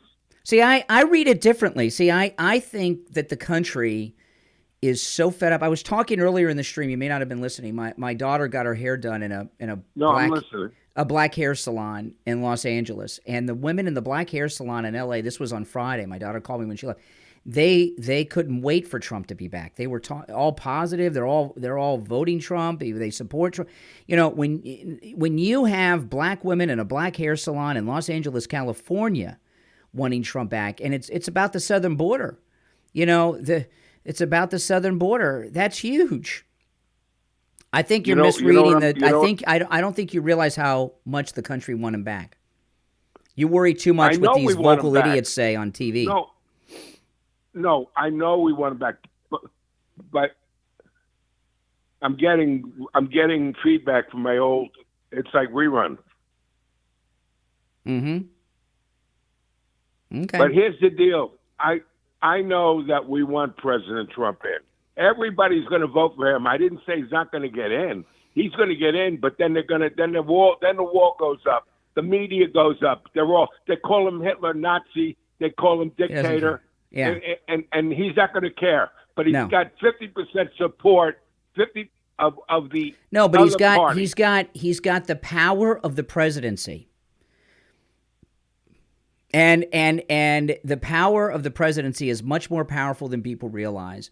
And when he declares it a true invasion, that America is under attack, like we were on 9/11, he can get a lot more done. Hey, Richie, have a happy New Year, and hopefully you can be a little more positive as the new year goes instead of thinking like a defeatist. You're on the air. What's your name? Where are you calling from? Hey, Brian, it's Patty from New Jersey. How are you today? Hey, Patty, Happy New Year. Happy New Year. Happy New Year to you and Kathy.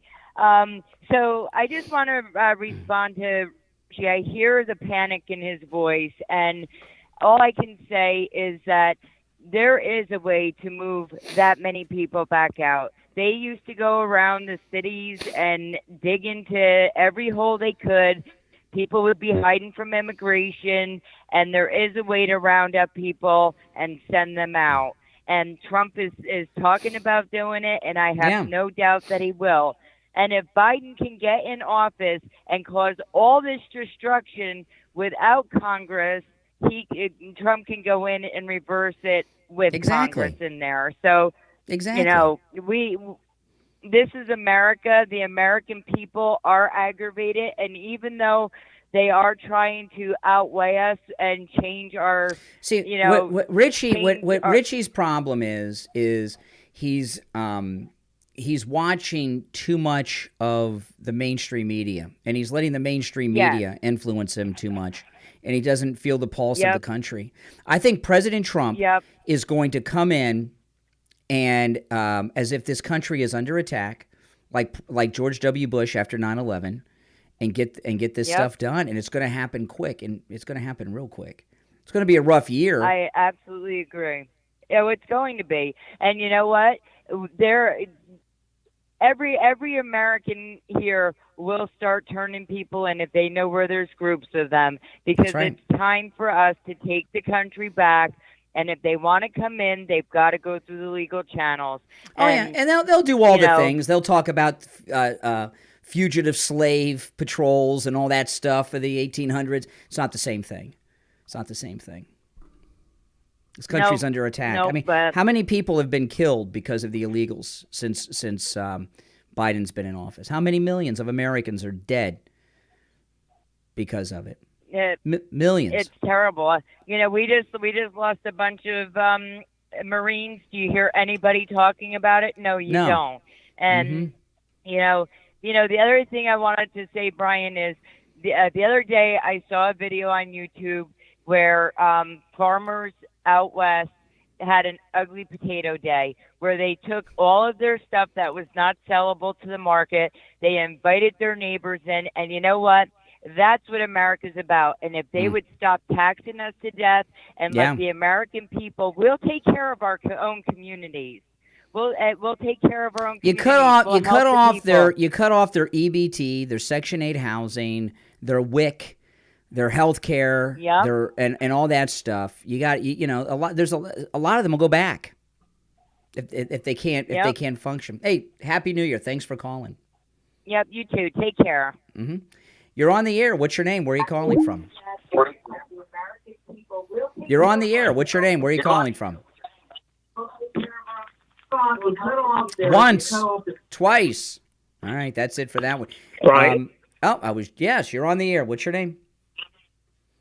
Hey, this is Barbara in Baltimore. How are you? Hey, Barbara. You just made it. I was just about to Happy New Year. Hang on. Yes. Happy New Year to you. I'm sitting here watching you on the television on YouTube. I thought you were talking to someone else. But anyway, Richie is really panicking. And I agree with you 100%. He does not he's probably watching too much of the mainstream media, because I don't even know who these people are he's talking about that were trashing Trump. I don't even. He was talking about the Sunday show on ABC with Jonathan Karl that no one watches. No one watches that crap. Oh, okay. So that's what part of his problem is. Mm-hmm. But I agree with you.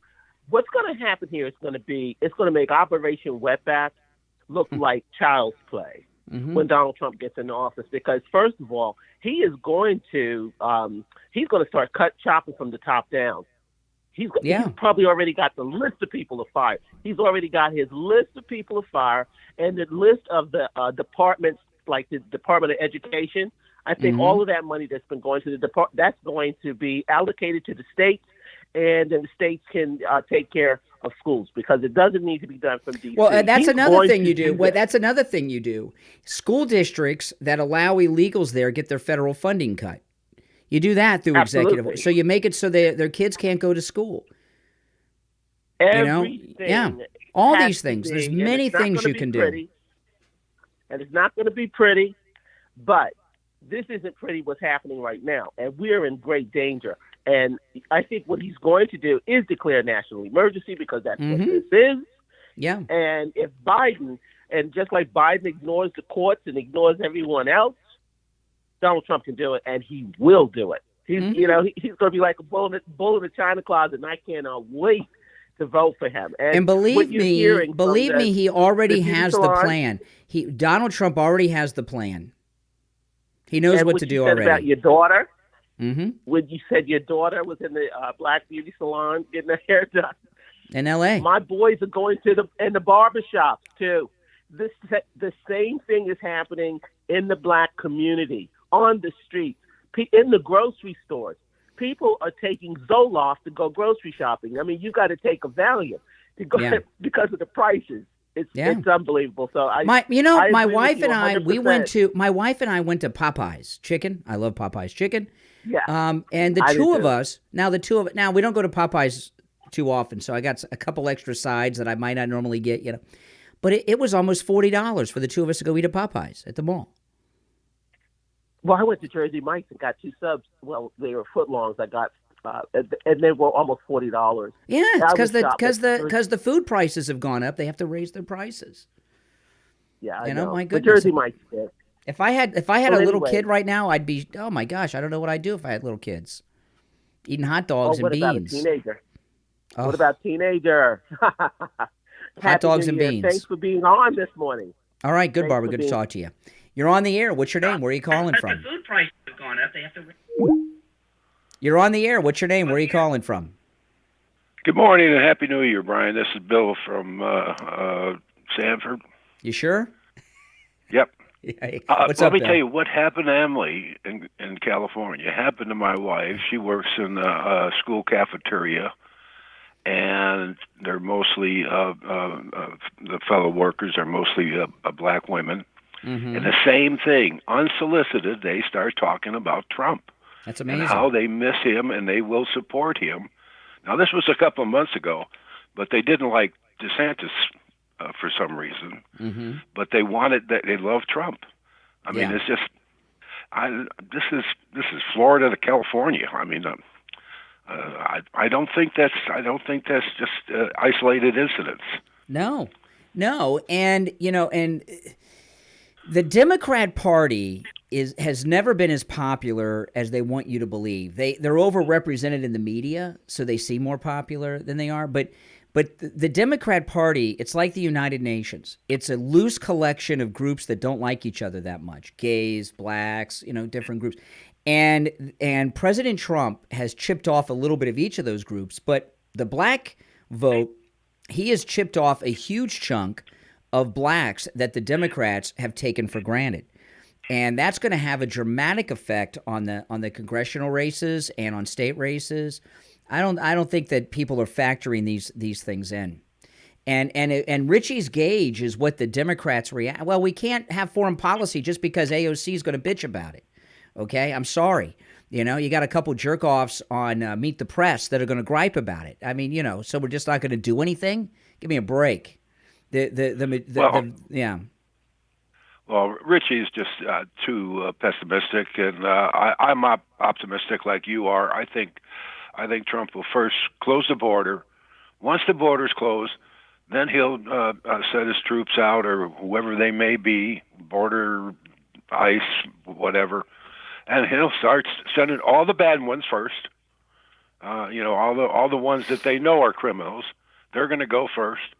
And which is not going to cause a major upset in the press, or shouldn't. See, he did this last time, okay, with Latin America. We give tremendous amounts with MS-13. Yeah, we give tremendous amounts of foreign aid to the Latin American countries, which all the leaders are stealing, right, to make themselves rich. Mm-hmm. He will threaten to cut that money off if they don't cooperate. Yep. So that's gonna happen on day one. Okay, he'll have the Army Corps of Engineers finish the wall in record time, but the deportations. The first thing you do before you do the deportations is you make it impossible for them to function here, and many of them will self-deport. Well, what I think Richie misses that Trump took care of China, North Korea, and Russia. He put fear in them. That's right. And if he can do that to these major countries, I'm sure the same thing will happen when he gets president about the illegals that are in here.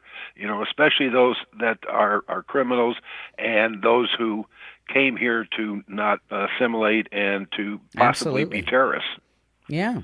Yeah, so listen, it's not going to be easy. It's not going to be pretty. The Democrats are going to melt down. They'll find judges to say things. The TV news will have meltdowns. I get it, but Trump, this is going to be his last term. He's not going to care. He's going to do what it is that's got to be done to get it done, to save this guy. Well, but he'll figure out some way to make it a permanent fix. Oh yeah, I got complete trust in Trump now. How fast that'll happen, I don't know, but he will take care of it. And if he picks the right VP, and we get another 8 years of Republicans, then that'll take care of that. Yeah. All right. Hey, Bill in Sanford, good to talk to you. Happy New Year. All right. Happy New Year. Hey, now, if you're new to my channel, make sure you subscribe. And everyone who's already subbed, please like the video because that helps the channel grow. But also, if you could check and make sure that you are subscribed, okay? Because I have people tell me every day that they thought they were subscribed and they're not subscribed. And I find myself unsubscribed to channels that I thought I was subscribed to as well. So make sure you're subscribed. Now, I have to freshen up my coffee. I got to go make a cup of coffee. So I got to take a break. And I'll be back as fast as I can with a fresh cup of coffee, guys. All right? So I'll be right back.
All right, and I'm back, guys. Thanks for hanging around. Again, if you're new, make sure you subscribe. Everyone like the video. And let me know how you like this format here in my home studio. I do stream on the weekends from my studio here quite often on the weekends. Not so much during the week, but since it's a holiday, I'm doing it from my home studio today. This is where I podcast from. So let me know what you guys think about this format, which I like. Yeah, I mean, we're going to have these people. Like, this is the racist mayor, Mayor Wu. Oh, boy, that's kind of scary. That'll wake you. Who needs coffee when you could just, expand full screen the Mayor Wu of Boston? This is the mayor who had the holiday party, the Christmas party that white people weren't allowed to go to. When she got busted, she apologized that white people got the invite, but you're still not invited. But here she is talking about the border. Every person, every human being has the legal right to come to the United States and seek asylum or shelter, and those policies have been in place for a long time. But when the review of that individual's particular situation and the then decision to allow the pathway to stay and or work authorization that comes along with that, when that process is so drawn out, people are stuck. They are looking to work, looking to contribute, looking to be in a safe democracy where they can raise their families. And we at the city level are now dealing with many of the impacts of the processes having people fall through the cracks at the federal level. So we're working very closely with the state. This is affecting municipalities across the Commonwealth to be able to triage the situation, create temporary housing so that families can get settled. Okay, this is the mayor of Boston, Mayor Wu. That this idea. Now her thing is she's very racist. Remember she had the holiday party without white people being invited, right? And she thinks that's okay. And she never took it back. She still had the racially segregated party. She did bring her white husband, but no other whites were allowed. The problems that they have in Latin America are not our problems. I had a call on the air a few weeks ago. Some of you may have heard this call, and from a listener to the program, although he was somewhat new. And he's got a brother that was in one of the Central American countries. I can't remember which one. And he said he's being extorted by some people for money, and they're threatening him and everything. And he's trying to come to the United States. And I said, it's not our problem.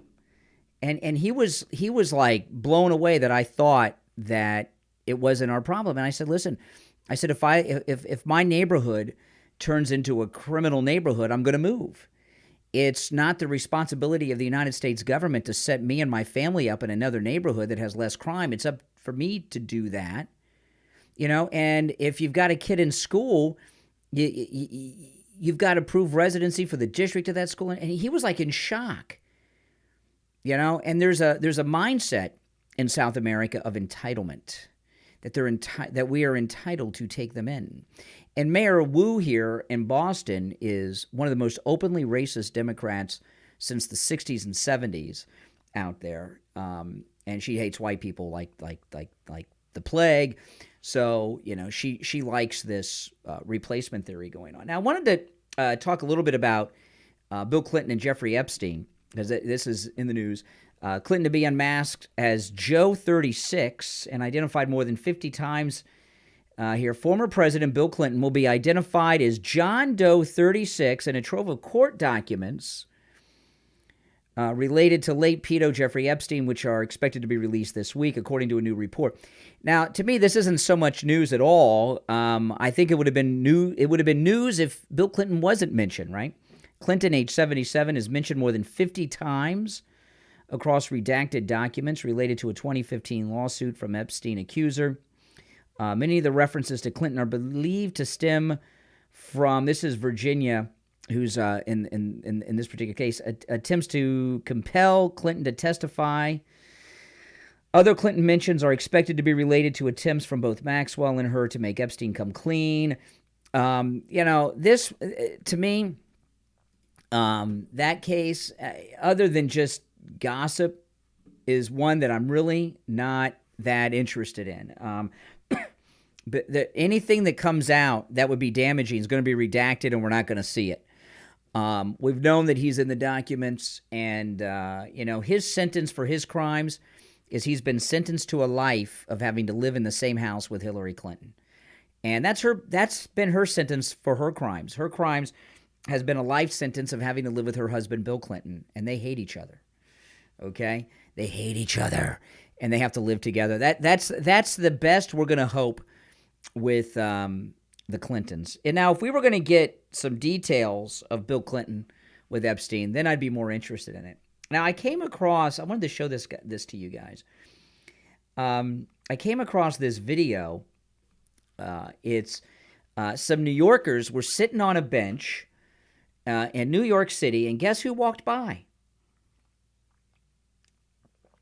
AOC. And watch this. This is hilarious. Oh, well, hold on. Let me pull the video up for you guys so you can see it. Here we go. Watch this. So here's the guys. They're sitting on the bench, and AOC comes walking by.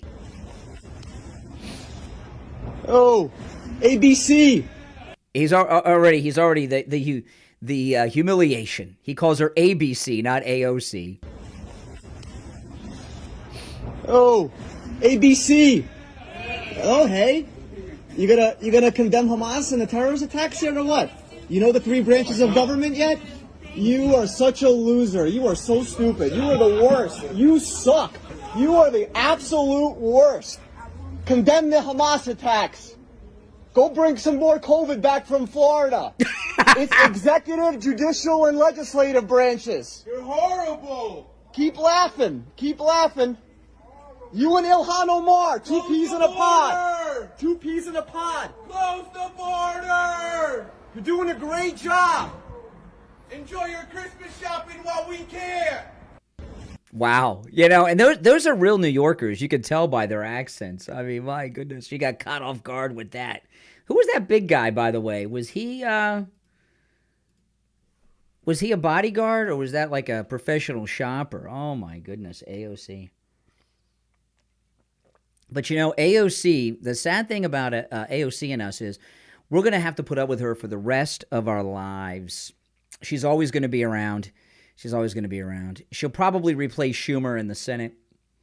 Now, where's this next clip I wanted to share with you guys? Hold on. Let me find it. Where's this?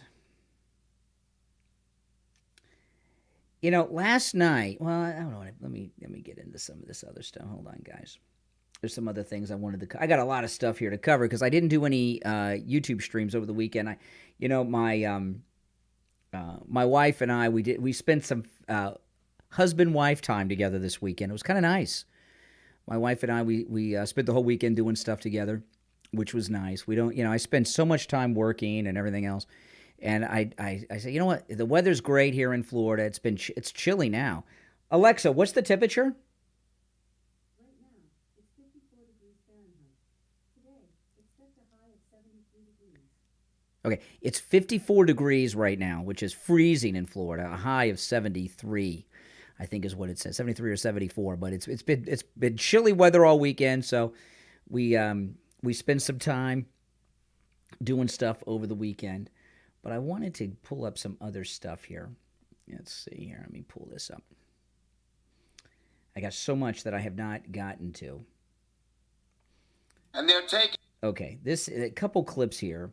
Now, they're really getting into a panic over things going to the Supreme Court. This is Schumer. And they're taking away fundamental rights.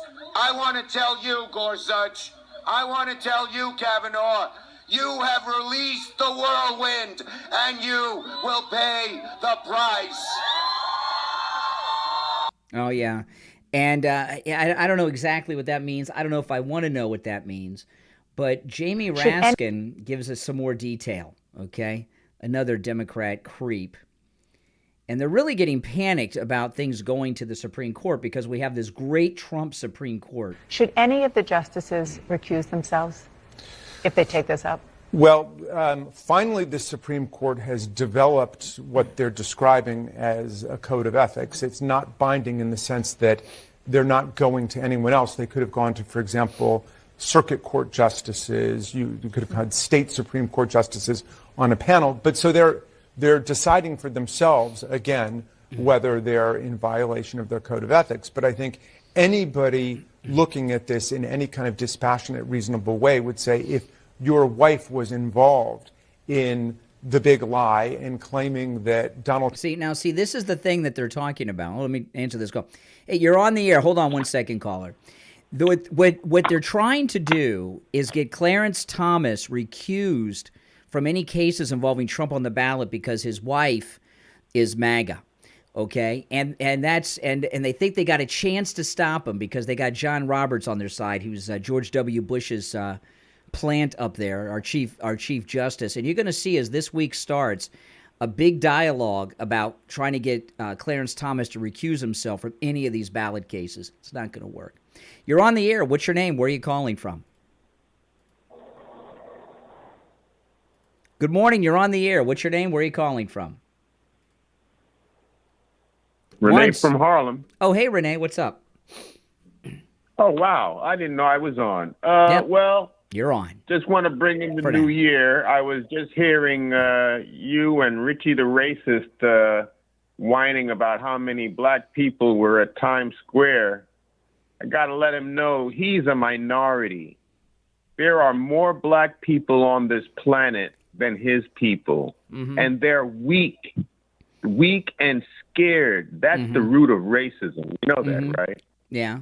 Being scared. Yeah. And weak. That's the combination. Now let me ask you a question, Renee, because this is a serious question. And he wasn't talking about black people, he was talking about the illegals and the Muslims.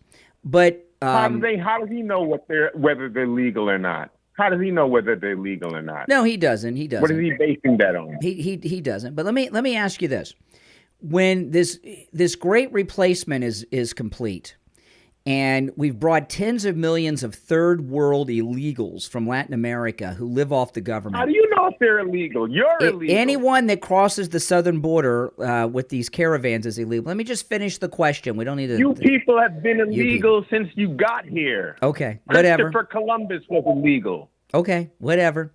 But when the transformation of the country is complete, when it goes from the majority we have now to a majority of third world people that have nothing, that live off the government, who's going to pay for all this crap? You know, when we're all gone and wiped out, who's going to pay for the EBT and the Section 8?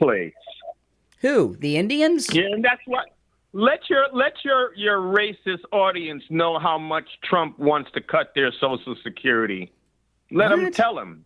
They'll be happy to hear that. I've missed Tell that. them some more about that. Social Security isn't welfare. That's money you pay into. It's not the same thing. But he wants to cut that too. Tell him. He doesn't want to cut it. Tell him you're banned the racist, and you got some coons that call in and they do volunteer to get lynched. They're so stupid. So when all the workers are replaced with the peasants of South America, who's going to pay for all the free stuff? Why do you have to call people names? Why don't I just call you a caveman and a savage? Why don't I call you that? Fine. Invented soap for you people. You didn't bathe. You people smell. Trump smells. About? He smells? You people smell. What do we smell like? You didn't bathe. We invented the bath for you people. You didn't bathe. You people would go into those night uniforms and they never came out. When was this? When was the bath invented? You people did not bathe. You thought dirt brought you good luck. Uh-huh. Uh-huh. I don't even understand what you're talking about. I'm talking about European history. European history. Your people are savages. You're cavemen. So, if you didn't bathe, you smell. Let me ask you. I got a question. If the Europeans were so backwards, and Africa is the cradle of technological innovation, why did the Europeans without even invading Africa, just coming up to the beaches of Africa, how were they able to grab and kidnap so many slaves from Africa if Africa had all the technology? You thought it was that easy? You thought it was that easy? Well, first of all, you know. I want to know. You people are... You asked the question. Shut up. But first of all, you people invented murder, killing, slavery, terrorism. That's your hallmark. Yeah. Okay? Now, Africa happens to be the richest land on the planet. That's why you people won't leave. You're in the Congo right now. You're in Sudan. You won't leave. Yeah. Africa is where the minerals are.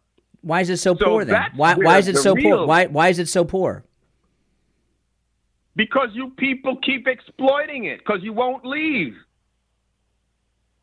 Well, Africa, maybe this is a call from another time, but you are aware that the European colonies are no more in Africa, right?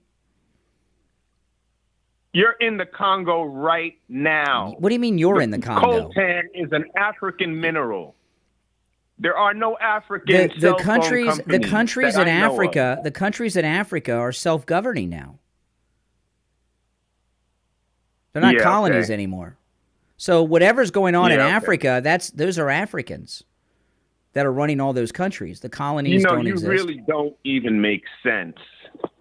You really don't make sense. Well, I don't. Yeah. What by the way? What is the name of the Young Turks? What's that guy's name? Do you know how to say his name? Kurt Junger, Chit Oh Junger. boy, what's his name? I'm not sure how he pronounces his odd name. I know you don't know how to say his name. Do you know how to say the vice president's name? Kamala. Kamala. Can you say the word comma? Kamala. Say Kamala. Kamala. You're on the air. What's your name? Where are you calling from? Good morning. You're on the air. What's your name? Where are you calling from? This is Dave in Royal Palm. Hey, Dave. What's up? No, I was just listening to a show, and I think you had a MSNBC viewer. Maybe. CNN you talking about the last caller? Yes. Or maybe a call from the mental institution. Yeah, I've just never heard that. I've just never heard somebody that's done nothing but listen to propaganda and then have the nerve to publicly repeat it. I know, it's pretty bad, isn't it? That's what happens when you watch CNN and MSNBC all day. But it's very much like, it's very much like these people that do that. Yeah, that's exactly what they accuse white people of being like, you know? Well, listen, this is it's a real sad thing. I mean, Africa invented bathing. I mean, I don't know who, and even if that's true, how's that relevant to today? It's not at all. It's ignorance. Yeah. But I just had to say something about that. I just feel really bad for people that have been put into that kind of a cocoon mentally. He's got to have Renee from Harlem has got to have a headache nonstop. I mean, he sounds very frustrated. It's hard to tell if somebody has just, been in a back room somewhere listening to Lord knows what, really, to get that way. That's extreme. Yeah. Are you new to the channel? No, I've called. I've spoken a few times to you on Steve Kane. Oh, okay. Sorry, I talk to so many people. I can't always remember, but it's good to hear from you. It's very good that you're on the air today, and I appreciate it. You have a great year, and be safe. And I hope your wife is feeling good and everything else now. Great. All right. You take care. Thanks so much. Yeah. And by the way, it is first show of the year. And I explained this earlier, but I'll tell you guys again. On the radio right now, they're running a best of show. And the reason I'm not on the radio this morning is it's not safe for me to be on the road at 5 a.m. on January 1st. It's just not. First, it was, and also it was foggy this morning. But even if it wasn't foggy, there's too many drunks out on the highway early in the morning on January 1st. people coming home from parties, people leaving 5 a.m. bars, people that have been passed out in parking lots that all of a sudden think they can drive home. And I've gone over the years. I've gone in to the radio station at 5 a.m. on January 1st, and I've seen some of the worst car accidents where people have driven into concrete power poles, and the power poles are laying on top of the cars. I've seen that more than once. I've pulled up to stoplights, and there's cars there that are just sitting there, and the driver's just passed out sleeping at a red light. Then it turns green, he's still sleeping. And early in the morning on January 1st, it's just not safe to be out on the road. And now it's a little after. It's about coming up on 10 minutes after 8 o'clock here on the East Coast. It might be a little safer now, but not at 5 a.m. So I just there's just no way I was going to get on the highway this early in the morning. I've seen some really bad accidents on New Year's Day. It's really a shame, the drinking and the driving. And it's not the deadliest holiday. The deadliest holiday weekend with drunk drivers is always Memorial Day, because Memorial Day is always over a weekend. The first rotates every year, as do a lot of other holidays. Memorial Day has more drunks on the road than any other one. And it's really kind of like the day after the holiday, right? Like yesterday during the day, the 31st during the day, perfectly safe. But once it hits the 1st, some of these people have been at parties and bars for 12 hours, and then all of a sudden they get in the car and drive. So it's just not for me.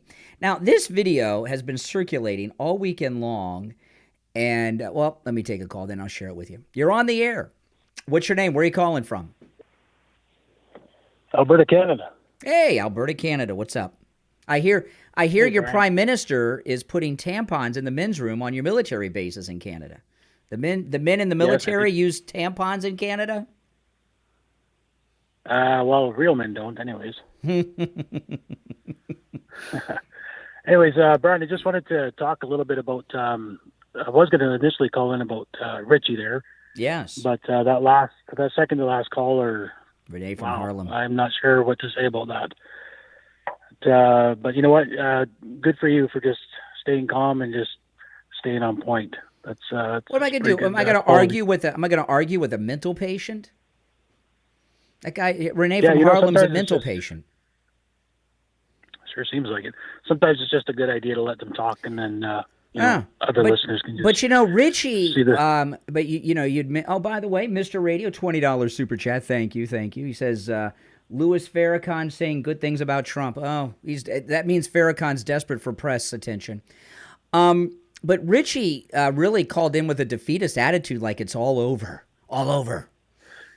The country's exactly. lost. That's kind of what I wanted to talk about. I completely identify with him. I mean, I'm not even an American, but when Trump is in office, I think there's a lot of people like me around the world who, at least in our hearts, kind of identify as Americans. So he speaks on a global platform rather than just an American platform. So yeah, he's kind of the go-to guy for a lot of people. But as far as Richie goes, I kind of identify with his attitude a little bit.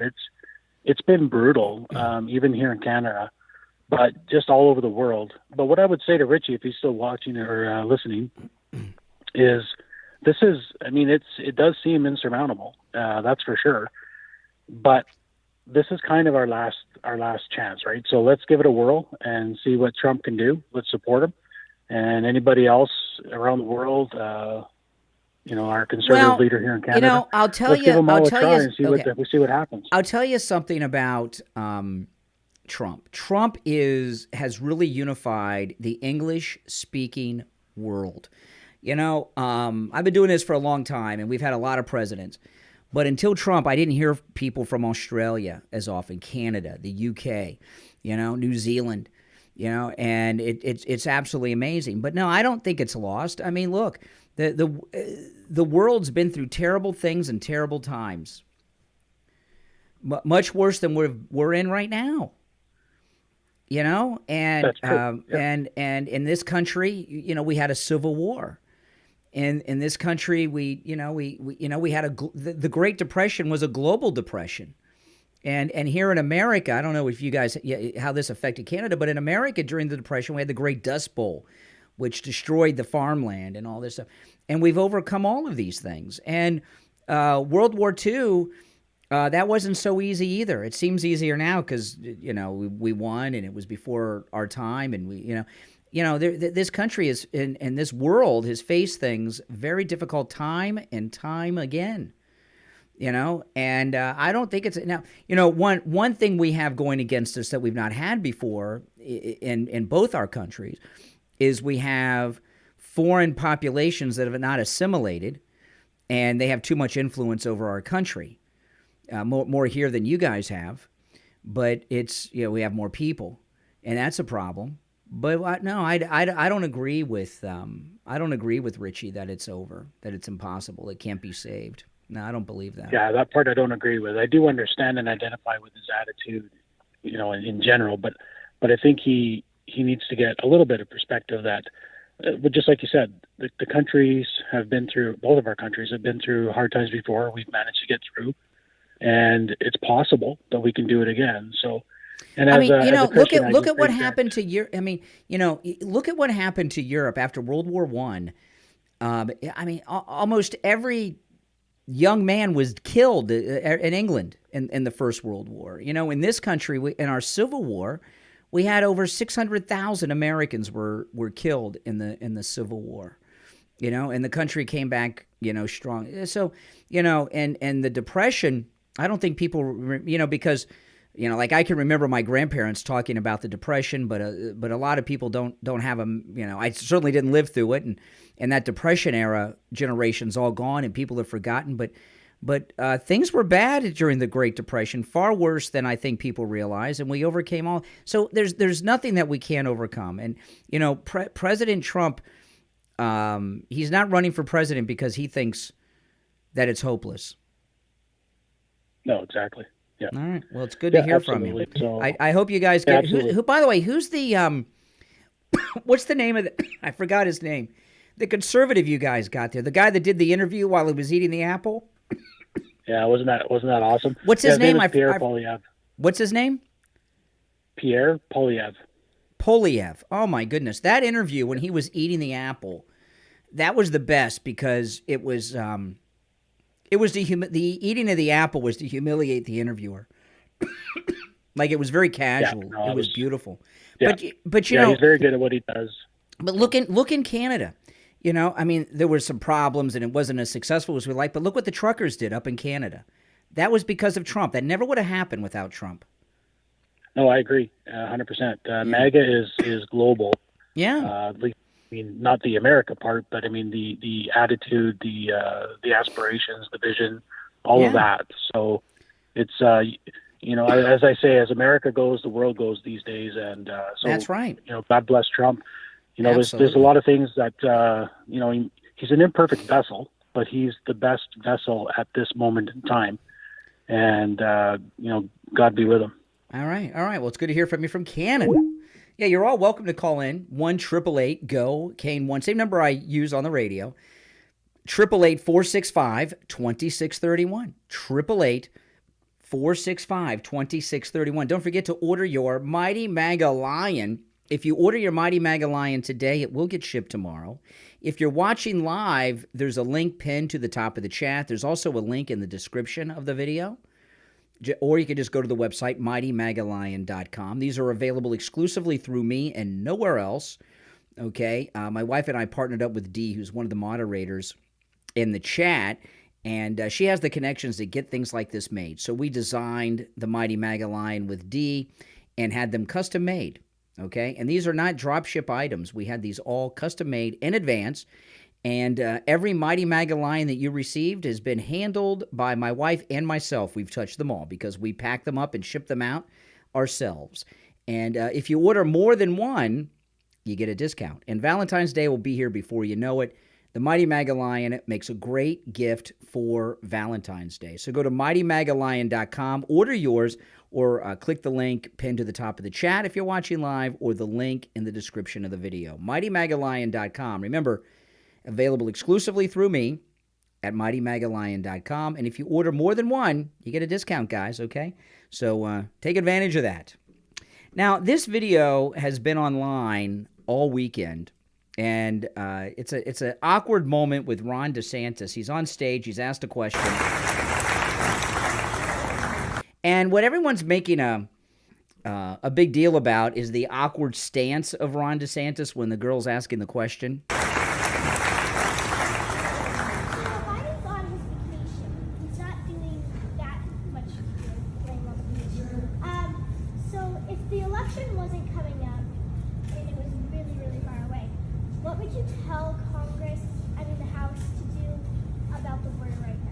Okay. Now, the thing about this, I think too much has been made about this video. It is awkward, and he's doing this stance on stage that he's obviously practiced and everything else, so he looks comfortable on stage, you know. I mean, he's just not a natural. Vivek Ramaswamy, when he's on stage and getting questions, he's just is so confident, you know, Ramaswamy. And, you know, President Trump said last week that Ramaswamy is a good guy, which means I think he's a good guy now since President Trump said so. But it's a very awkward thing. But the reason I just share this is not this awkward moment. You know, this guy's my governor, and here we have what happened in Maine last week. Ron DeSantis, you know, will not take a position like Ramaswamy, that if Trump's not on the ballot, I won't be on the ballot. And it just burns me beyond imagination that he refuses to stand up for what is right. And, you know, Ron DeSantis and Nikki Haley, too, they are the type of politician that the establishment like. People that they can buy. And Ron DeSantis is running for president for the same reason that Joe Biden got into politics, to get rich, right? To get rich. That's all they are running for. And Nikki Haley, you know, they gave Nikki Haley a sample. They gave her $8 million, the military-industrial complex. Nikki Haley said she'll pardon Trump so the country can move on, she said over the weekend. Again, she said several times that she'll pardon Trump for, you know, if I'm running for president and they say, first off, I wouldn't be running against Trump, but if I were one of these candidates and they said, would you pardon Trump? My answer would be, for what? He's done nothing wrong. Why would you pardon? He doesn't need a pardon. Now, maybe you should ask me if I'd pardon some of these Merrick Garland types that are going after him illegally, and the answer is no. But I'm glad that Nikki Haley and Ron DeSantis are running, because I think what the service that they have done, which is unintentional, is shown us what it used to be like. Before Trump, all of our politicians were like these guys, either bought and paid for. Some of them were inherited, like George W. Bush and John Kerry. They have these legacies. They're part of the permanent political class. But Nikki Haley and Ron DeSantis aren't. They're newbies. They're wannabe new money. And these are politicians that the military-industrial complex, that the donors love. They're not wealthy, but they can make them wealthy if they play ball. Remember, Tucker pointed out about Ron DeSantis a few weeks ago. Ron DeSantis was like the rest of us. He was against any U.S. involvement in Ukraine. He had one donor who donated a ton of money to his campaign who supports U.S. involvement in Ukraine, and Ron DeSantis changed his entire position on Ukraine over one donor. Think about that. And Nikki Haley, you know, she wants to carpet bomb Iran. She said this, you know, she wants to expand war because she's part of that. That $8 million that she got. I don't know how much of that she's pissed through already, but I'm sure she's blown a lot of it, and she needs the money to keep coming in. He wants some of that Nikki Haley money. They haven't given him the $8 million yet. They're not either. They're not going to, because he's done. But it really shows you what this country's politicians, what our Republicans were like before Trump came down the escalator. They were bought and paid for by donors. You know, Marco Rubio, for example, he's great. You guys love Marco Rubio's great now, but he wasn't before. You know, before Trump, Marco Rubio was talking about pathway to citizenship and amnesty for the dreamers and the illegals. Now he's on the right side. You know, things have changed in Florida. many Republicans went along with Obamacare. Why? Because the insurance companies donated money to them.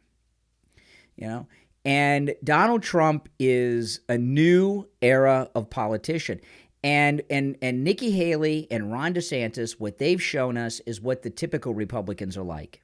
Bought and paid for by the donors. And the donors don't give a damn about us.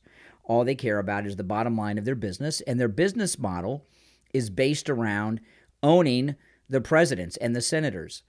And that's how they get things done. So, but when this guy, I don't know how much longer Ron DeSantis is going to continue to humiliate himself before he wakes up and says, it's hopeless, and comes back to Florida and is our governor. But I worry about that because, he's going to be my governor and he's going to be pissed off at us.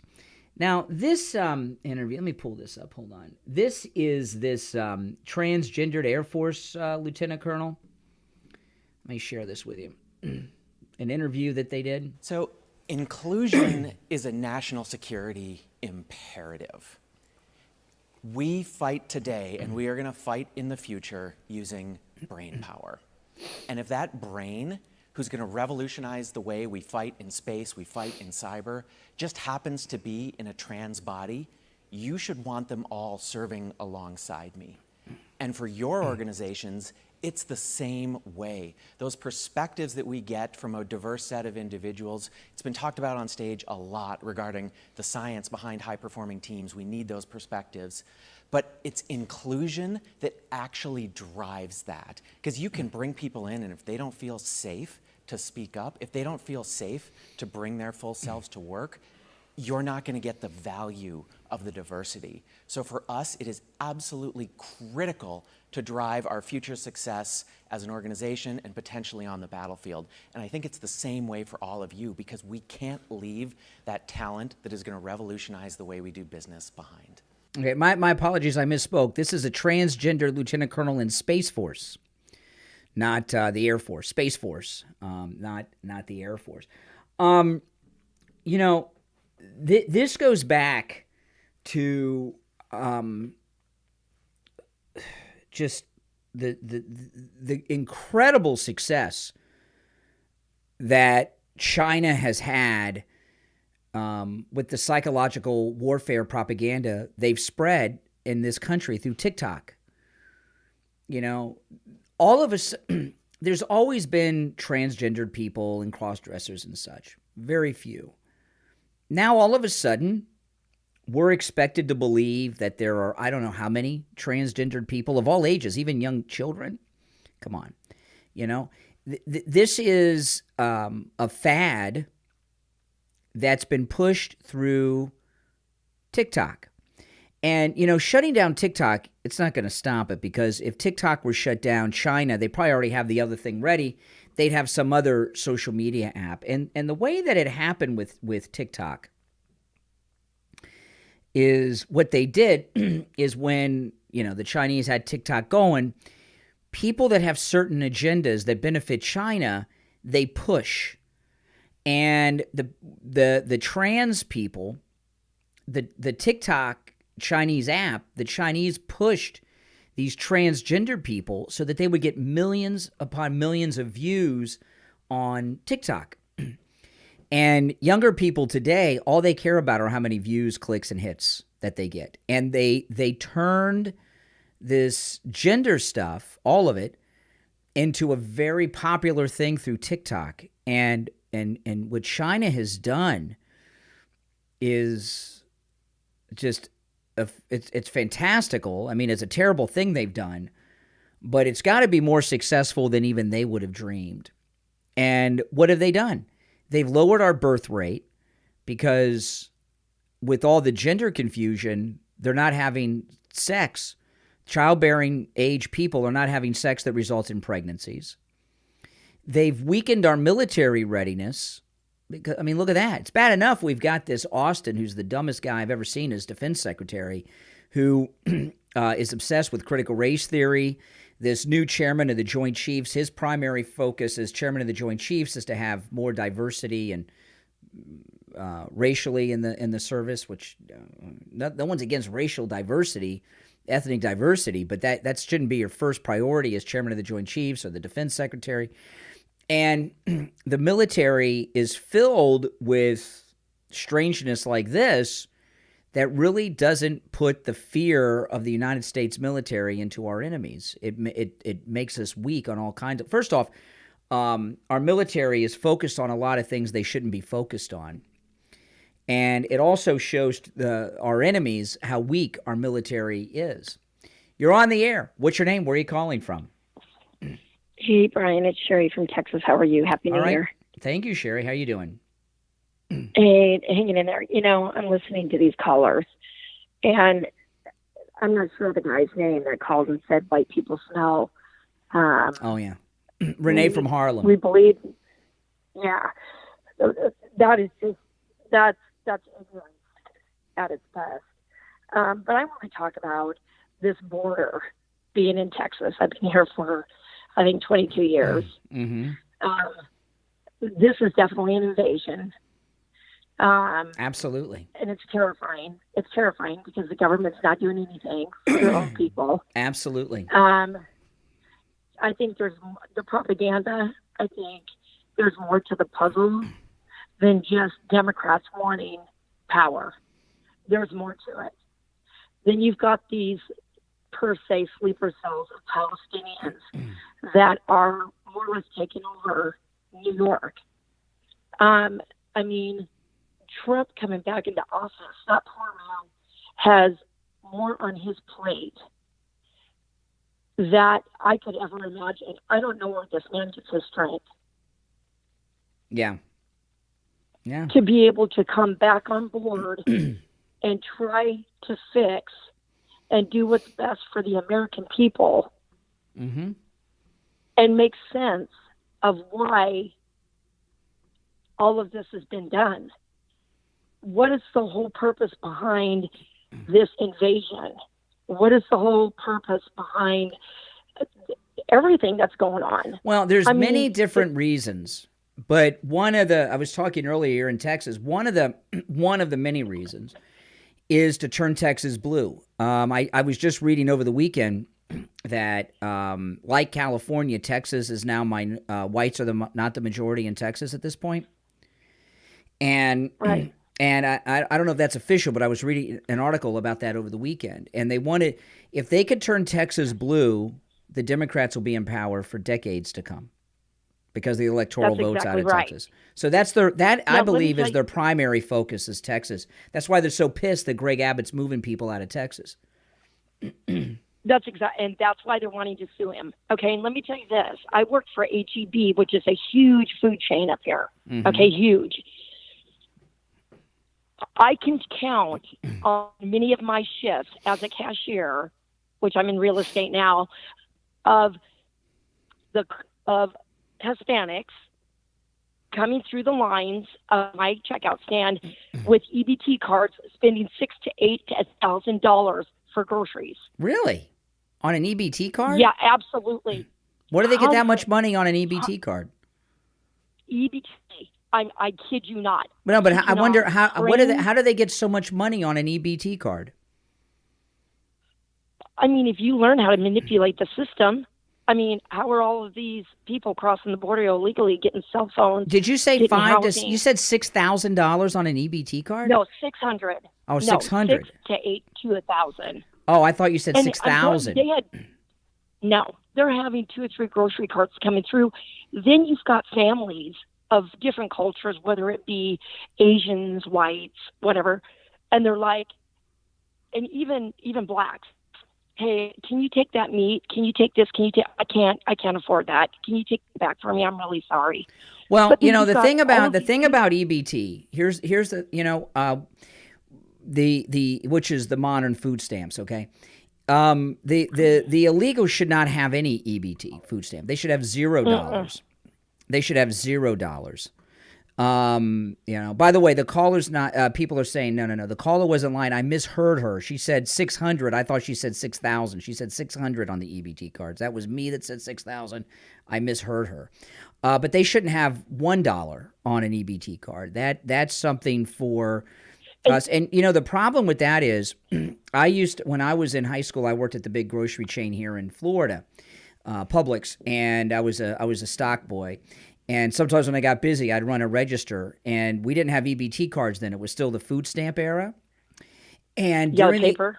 It was like Canadian money. They were in different colors for different denominations. And when people would come through, I don't know, I'm sure it still works this way. We'd get two totals: the cash total and the food stamp total, and you'd have to tell them, and they'd have to give you the money. But now, because it's done on the EBT card's like a debit card, it opens it up to more fraud that you didn't have before with the food stamps. That's exactly right. And when they come through and they have all of this money on these EBT cards, the attitude that comes with it, the entitlement attitude that comes with it, is unfathomable. Mm-hmm. It's almost like. And you can almost sense the wrongdoing in their behavior. Well, see, that's one of the things that has to be. That's one of the things President Trump's got to do immediately, is cut off the EBT to the illegals. And what they'll do is they'll say, well, what about their kids? You got to make them feel it to go back. A lot of them, if you cut off their food and housing free crap they get, many of them will go back. Exactly. And you know what, Brian? They have no problem drawing the line and the boundaries of the law and enforcing the law to the American abiding citizens. But then you've got millions of illegals coming across the border. And our governor is shipping them to all of these other states. And now they're angry because they're being invaded by all of these illegals. Well, hold on a second. Isn't that what you wanted in the first place? Yeah. And the one that was given, it was. I am sure with a switch, they could shut off the EBT cards given to the illegals. I'm sure it could be done at a computer somewhere. Absolutely. This is my whole point of calling, is just to say I see this every day. I live in Texas. Yeah. I'm only maybe 5 hours from the border. I've got great friends that are farmers. I've got great friends that are down there on the border that I talk to weekly. And just watching and hearing how nothing's being done. But let me tell you something. These law-abiding citizens of the United States, if any of those illegals were to break into those people's homes, hold them at gunpoint, try to rob them, and those law-abiding American citizens were to defend themselves and kill one of those illegals, guess what? That illegal family will become rich. They will sue, and that legal-abiding American citizen will go to prison. Now, you tell me what's wrong with that picture. it's you're there. You're on the front lines of the invasion in Texas, but I'm not angry at the illegals. How can you blame them to come here? They basically come here. They're retired, free housing, free food, free utilities, free phones, their kids' education free. I'm angry at our government for not only allowing it, but encouraging it and taking part in making it happen. It's almost like putting a bowl of candy in front of a little kid. Yeah. And saying, here you go. It's at free will. Mm-hmm. Take. It's a free will. So I just want to wish you and Kathy a Happy New Year. Well, Happy New Year to you. Stay safe, and we'll talk soon, Brian. All right. Take care. Yeah, good to hear from you. Yeah, you're all welcome to call in at 1-888-465-2631. It's a toll-free call no matter where you're watching, 888-465-2631.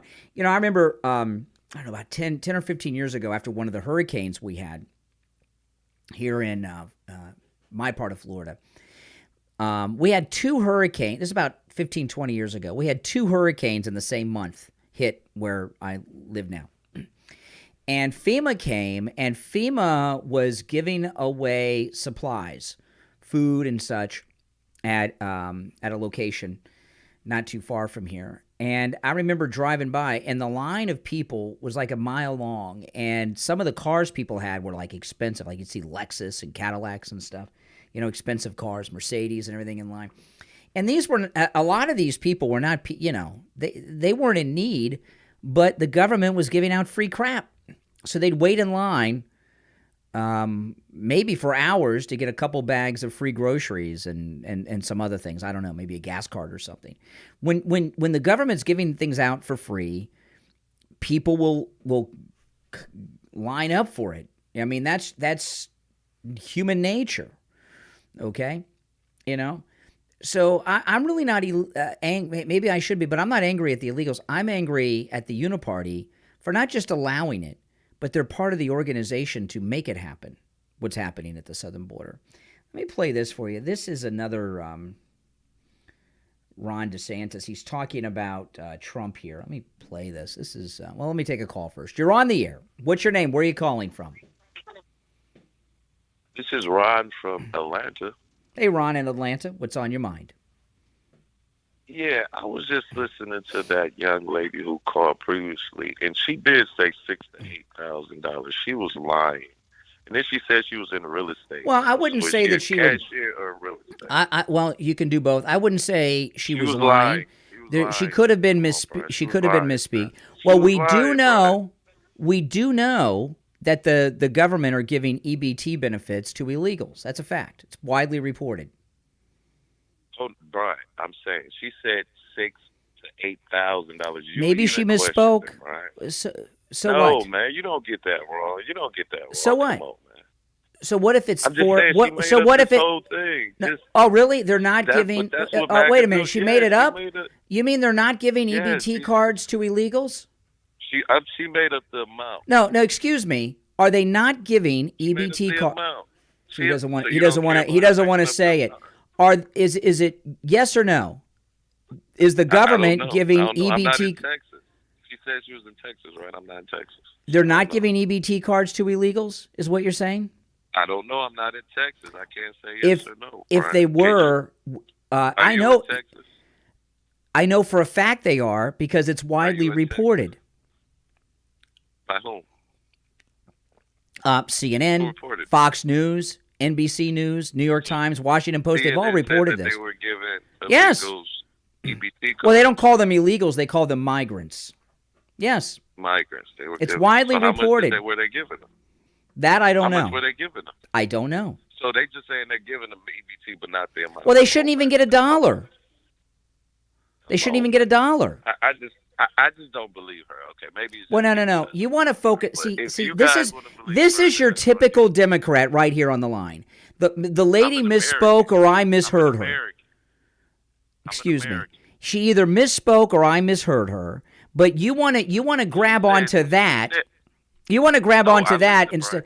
Let me ask you this: should the border be shut down, or should we shut down the border or allow more illegals to come here? Trump built the wall to make it great, so it shouldn't be illegals coming in, right? If what? He built the actual wall. The wall wasn't finished. Trump built the wall. The wall wasn't finished. Right? But he touts it, and you guys touted how great the wall was, and like you said, within 2 years. Well, it was more than it was more than the really wall. Didn't make America's Excuse me. Great. It was more than the wall. Okay. There was also an organization on both sides of the border to stop illegals from coming here, which was dismantled by Biden.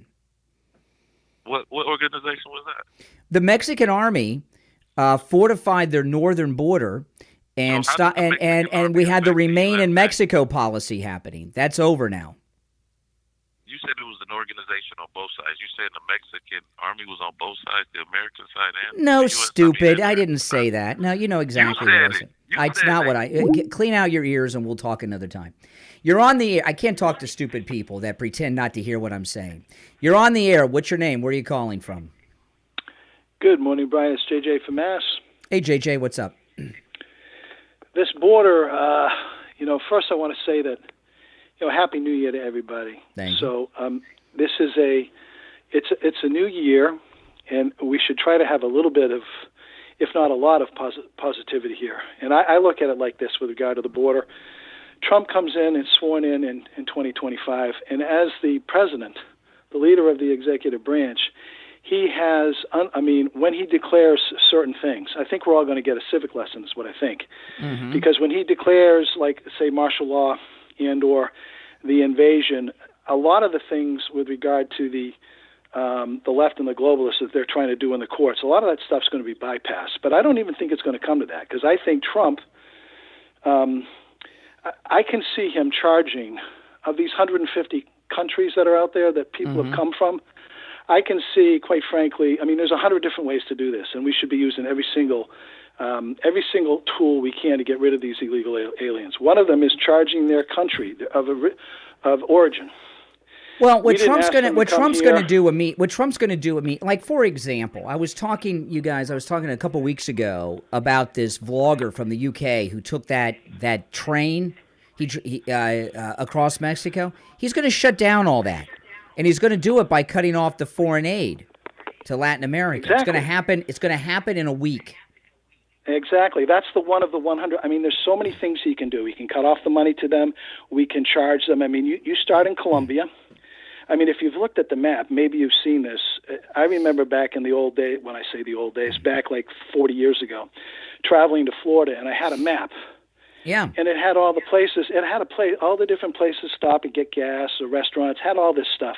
Yep. And that's what they're handing. They're handing that type of information to these people in Colombia. So when they go through Panama and into Costa Rica, Nicaragua, up and through the Triangle, Honduras, Guatemala, El Salvador, into Mexico, all those countries, Brian, they are benefiting from this illegal activity, and we need to charge them. They're making billions of dollars. Their countries, their economies. I heard something, it was on, I think, Real America's Voice, or so Jack Posobiec, I think, talking to a guy, where this company down there had bought like 100 buses or something like that, brand new, because of all the people they were transporting.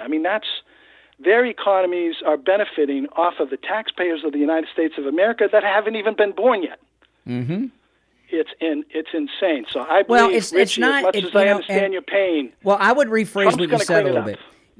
There's a lot of things Trump can do. There's a lot of things he will do, and he'll do things that we haven't thought of here too. Listen, you're not going to get rid of every illegal. But the first thing he's got to do is shut down the border, secure the border, and that'll get done rather quickly and easily. Then the next problem we have are the ones that are here. And doing a lot of things like shutting down the EBT and the Section 8 housing and all of that stuff. Yep. That'll go, that'll go a long way. A lot of them will self-deport. Believe it or not, a lot of them will self-deport. Yep. I look at it like a big carrot, big stick approach in a way. But you can also go after the like Mexico, like he did with Mexico before. He said, "Oh, you don't want to help us out? Well, guess what? We're putting 20% tariff on this, and that." And he said, "You know what? We'll have 17,000 troops at our southern border. We'll be helping you out, Mr. President." Oh, and by the way, we're cutting off all U.S. foreign aid to Mexico that you and the cartels are stealing from. He's got it. Listen, we've got to declare the cartels terrorist and take them out. That's part of it too. Come on. How long are we going to put up with this? They're benefiting. They're making a big chunk of change over this, Brian. You know that. Most people know that. And another thing we got to do is stop at, the fentanyl is being shipped to Mexico. Those ships have to be stopped at sea and seized. These are, come on. They know what ships have the fentanyl those on ships. them. We seize it all. We seize all the money from the cartel. But I look at another thing, Brian, they could do. When you look at the illegal aliens that are here, a lot of them do have family here. Some of them, a lot don't, but a lot do. And I look at it like this, because you could simply tell these illegal aliens, you can either self-deport and you'll have a chance to come back to our country if you do it the right way, or you can stay here as an illegal. You can go to your court date, but when you go to your court date, only 5% win. And if you lose, we're never going to allow you back into the country. So you can either go now and have a chance to come back later, or when you lose in court, you'll never get a visa from us. Good luck. You won't be coming back into our country. He could also stop all electronic money transfers through all financial institutions between the United States and Latin America. There's so many things he can do. I don't think people like realize. With Richie was one of the reasons I called in because listen, I like Richie. I know you guys have a past, and I think he's a good guy. I like Richie. You know what though? I understand. Well, yeah, that's what I just said. I like him too, but it's sort of like I understand his pain because it infuriates the hell out of me as well. And some days I have down days, some days up days. But I'm just thinking, when Trump gets in, Trump is not about losing. Trump is a winner. And he's gonna do. We might not, like you said. I don't think we'll get everybody. But we'll get a gigantic amount. And by the way, did you hear about the illegals that cross over the border, Brian, get their 5,000 check or EBT card? They get a gift card, a Visa gift card, or something. They get a gift card. Yeah. But I read a story the other day where a guy got caught coming over. He got the card. He went back into Mexico, came back in a different area, got another card. Went back. He did it like 3 times, and he got caught on the third time. So these $5,000 cards, if you think about the people, what'd they do when they caught him? What'd they do when they caught him? I don't know. I'm sure exactly. Hell, probably gave him another card and told him don't do it again. Yeah. But the guy should have been deported or put in prison. But if you think about the people that have come in, I figure it's on an average. I haven't heard anybody say about there's a small charter company that contracts with the federal government. And I read some information just yesterday about how they have flown 5,575 flights with an average of about 200 people per flight over the last year. That's about 1.1 million people that they've flown in. So I'm figuring these people are the 20% to the big guy type people. This is the express lane. It's a business. They're trying to flood our country. They're trying to destroy our country. And the Bidens and the Democrats are helping them do it. It's disgusting. Oh, yeah. But I don't think it's hopeless at all. It's not going to be pretty, and the Democrats are going to whine, and they're going to have hungry kids on TV crying and all this stuff. But it's got to be done. 100% it has to be done because without it, I mean, we're out of country. We're done. So, and I think Trump will definitely be able to do some. We just talked about all the things he could do, and this Brian, idea about the courts that we haven't thought of. I don't think he's going to give a damn what the courts do. I think he will use the executive powers of the president and ignore the courts and do whatever it is he can order. Exactly. The power there, and it's enormous, really, but it's been a long time. Like I said, we're all going to get, I believe, a bit of a civics lesson with the things that he does. But I know for martial law, there's a lot of things that just evade the courts because, we've been invaded. I don't want to. Well, we are being invaded. It's ongoing right now. It's happening. Yes. We've been invaded. 15,000. You figure 15 million people is what I'm thinking.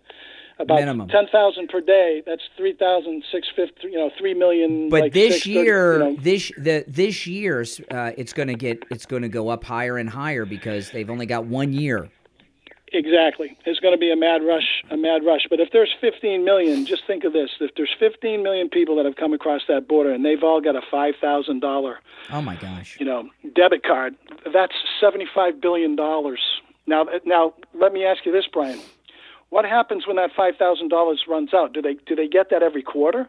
Who knows? Get that? Do they get it twice a year? Who knows? I wonder when that $5,000 is that per person. So if you got 3 kids, do they each get $5,000, and then you get $5,000, and then I don't know. Nobody knows how this works. It's insanity. So anyway, all that aside, I believe Trump's going to come in. I believe there's hope, and we got to have it. I think he'll be able to solve it. There's so many different ways to plant that garden, so to speak. And this is why I get people say, why do you keep talking about Nikki Haley and DeSantis, right? Because they piss me off. I mean, look, this country is facing something we've never faced before. We're facing the largest land invasion in our nation's history, and these guys are running around undermining the one person who's going to stop it. Yeah, well, when we have, I just think when you see homeless people around, Americans and children of Americans, and we're given $75 billion to illegal aliens. I mean, what sense does that make to anybody? None. It doesn't make any sense. Zero. I think of the lady from like 3 years ago, Brian, that called in from Tennessee, I think it was, on the radio that said, and she was crying because the prices had gone up And you guys, you know, apparently she owned her house, and I believe we got her to. You had mentioned that maybe she should see about it, like a HELOC loan or something. Mm-hmm. But that poor woman, I think about that. You know, both of my parents have passed on. Thank God, they don't have to see this craziness. And my relatives are, you know, I mean, pretty much everybody is. You know, yeah. I'm not going to say well off as they're not millionaires and billionaires. Well, some of them are millionaires without a doubt. But I just think about America. I mean, you know, my family has been here since 1630, and when I hear Renee, we've never seen anything like this before. Yeah, no, it's never. It's sad. But I tell you what, it's a new year. I'm mad as hell about it, but I'm also happy because I see Trump winning. And I see, you know, I have to be optimistic. You can't be negative every single day. So today is the first day. We got to be optimistic. And, you know, Richie, Trump's going to be able to do it. So have some faith. Absolutely. All right, JJ, good to hear from you. Take care. Happy New Year. Yeah, you're welcome to call in, by the way. It's toll-free, no matter where you're watching. 888-465-2631. 888-465-2631. And I really would like your feedback. You can let me know in the comments or in the chat. How do you like this format from my studio here? Some of you may not watch me on the weekends too much because you watch me during the week. I do programs on the weekend in my studio here. And, of course, always taking live calls and screenless, just like I do on the radio. If you're new to my channel, make sure you subscribe. And everybody who's already subbed, if you could do me two favors. One, make sure you're subscribed and like the video. That helps grow the channel, guys. All right? You're on the air. What's your name? Where are you calling from? Hey, Brian, this is Augustino. Hey, Augustino. How you doing? Well, I could be better. I'm trying. I need your advice, please. I signed up because I'm disabled. And I couldn't get to the polls, to vote.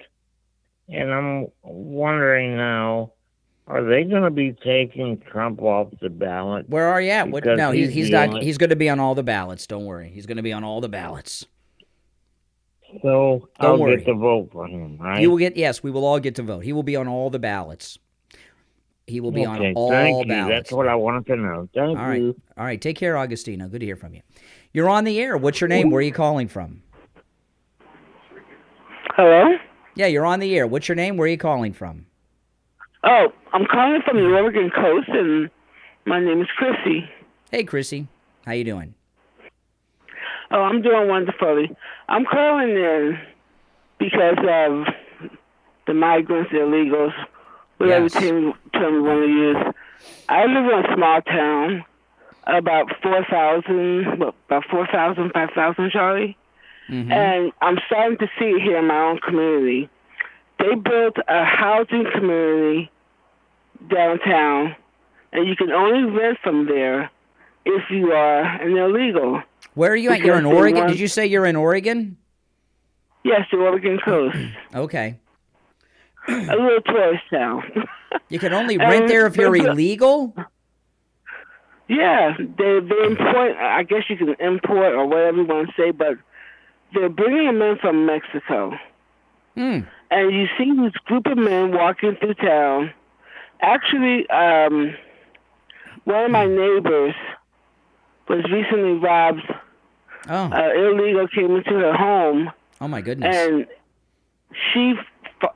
these are elderly people. She put up a good fight. And her husband said, I'm going to go get the gun. And he took off running through the neighborhood. Well, my husband, he has cameras all around our home. And so the police came to our home to look at the video footage. And based on that, they was able to capture him and prosecute him. Another story, my husband owns a small business in this town that has been in his family since the 40s.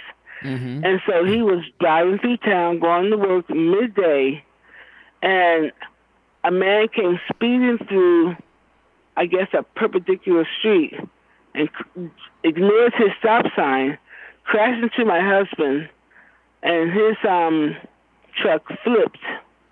He went like a 360 in the air.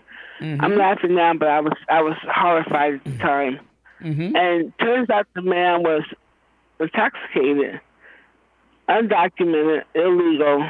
Illegal and drunk on the highway. Yes. And they did prosecute him. And he was like apologizing to my husband. He could barely speak English. My husband's a really nice guy. He didn't make the guy feel too bad, but I was really upset. Well, these I'm are a things first grade that teacher. these are things that shouldn't be happening because they shouldn't be here. These are all crimes that could be prevented. Never would have happened if they weren't here. That's true. And one final comment. I'm a first grade teacher. I love kids. I don't care about the race, nationality, whatever the ethnic group. But I'm noticing, I'll tell you like this.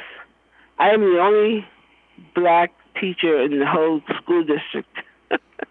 What? The only black school teacher in the whole district? It must be a tiny district.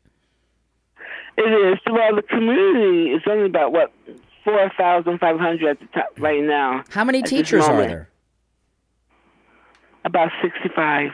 65? You're the only black? Well, I get liberal Oregon, I guess. That seems like well, not very this many. community is mega country right here.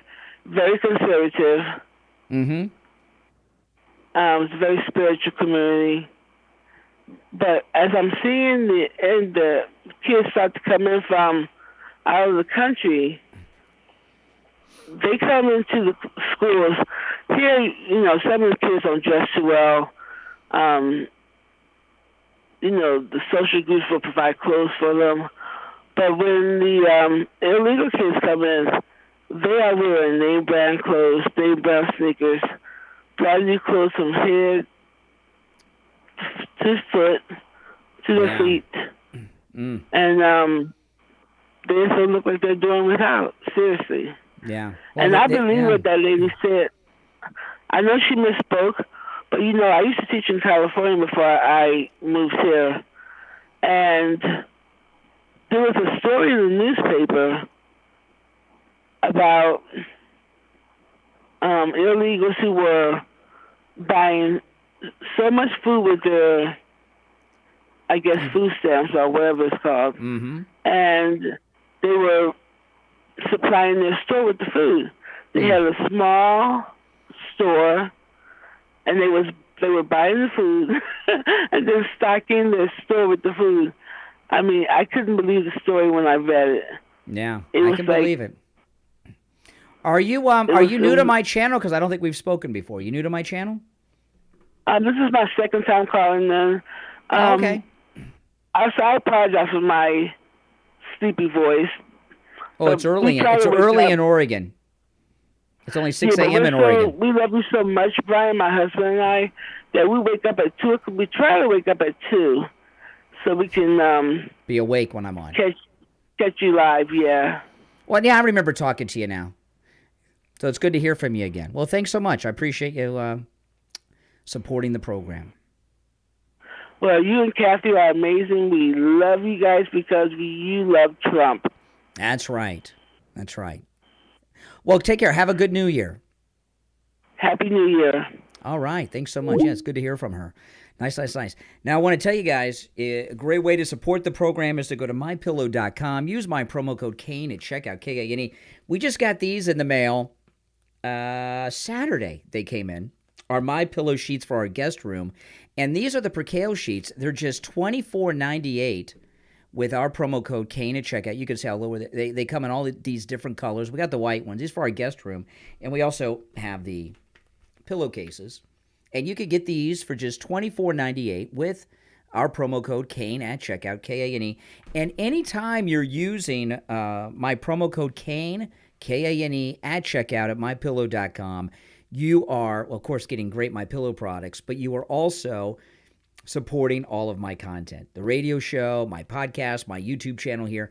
And you can use my promo code Kane, Kane, on all the specials you see at MyPillow.com, not just the ones I highlight. I talk about what I think are the greatest deals, the must-haves from time to time. But we just ordered these for our guest room. Our daughter's coming to stay with us for a week, and we're making up the guest room for her. We got a new mattress, and we got the new sheet. We don't have the mattress yet. It's coming this week, but we got the sheets already. And we're going to put these sheets on the mattress when we get it. But order yours, just $24.98. You can see them right there at MyPillow.com. These are the new Percale sheets, which I've not slept on yet. So when we get the mattress, I'm going to sleep on these, and I'll report back and let you know how good they are. These are not the Giza sheets. These are the Percale sheets.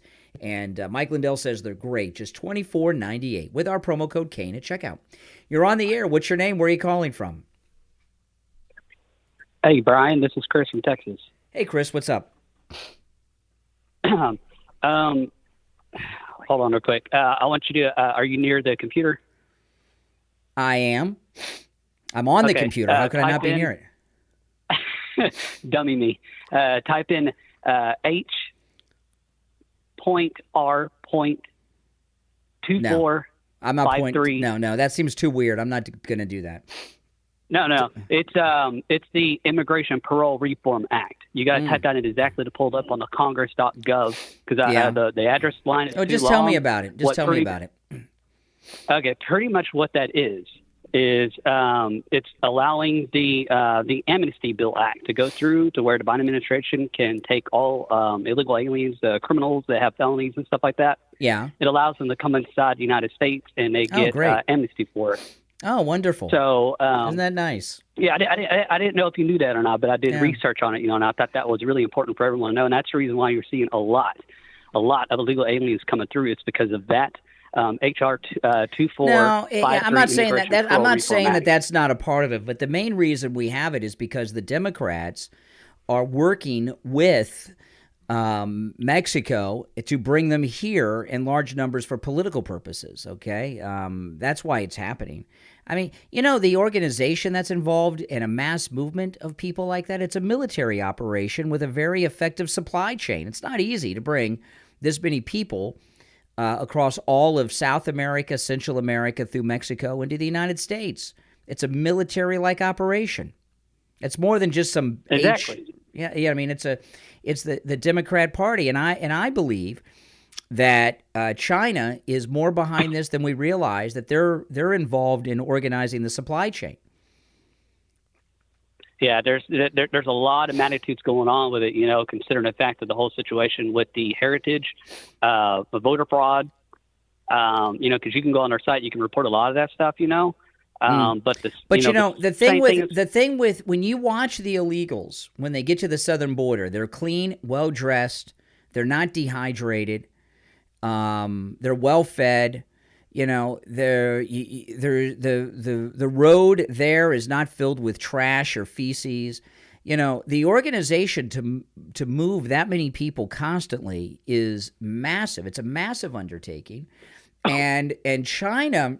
China has all those slave factories that we get all our stuff from, and they there's when it's holiday times for the Chinese holidays, they let them go home, and every year there's a particular holiday. I got to look this up because I always forget the name of the holiday, but there's one holiday in particular that everyone in China celebrates. They all go home.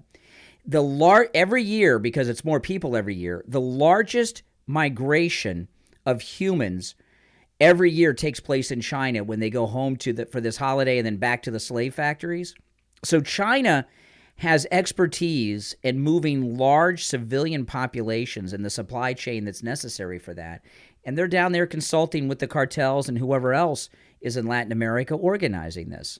I mean, come on. I mean, this is not just people walking here.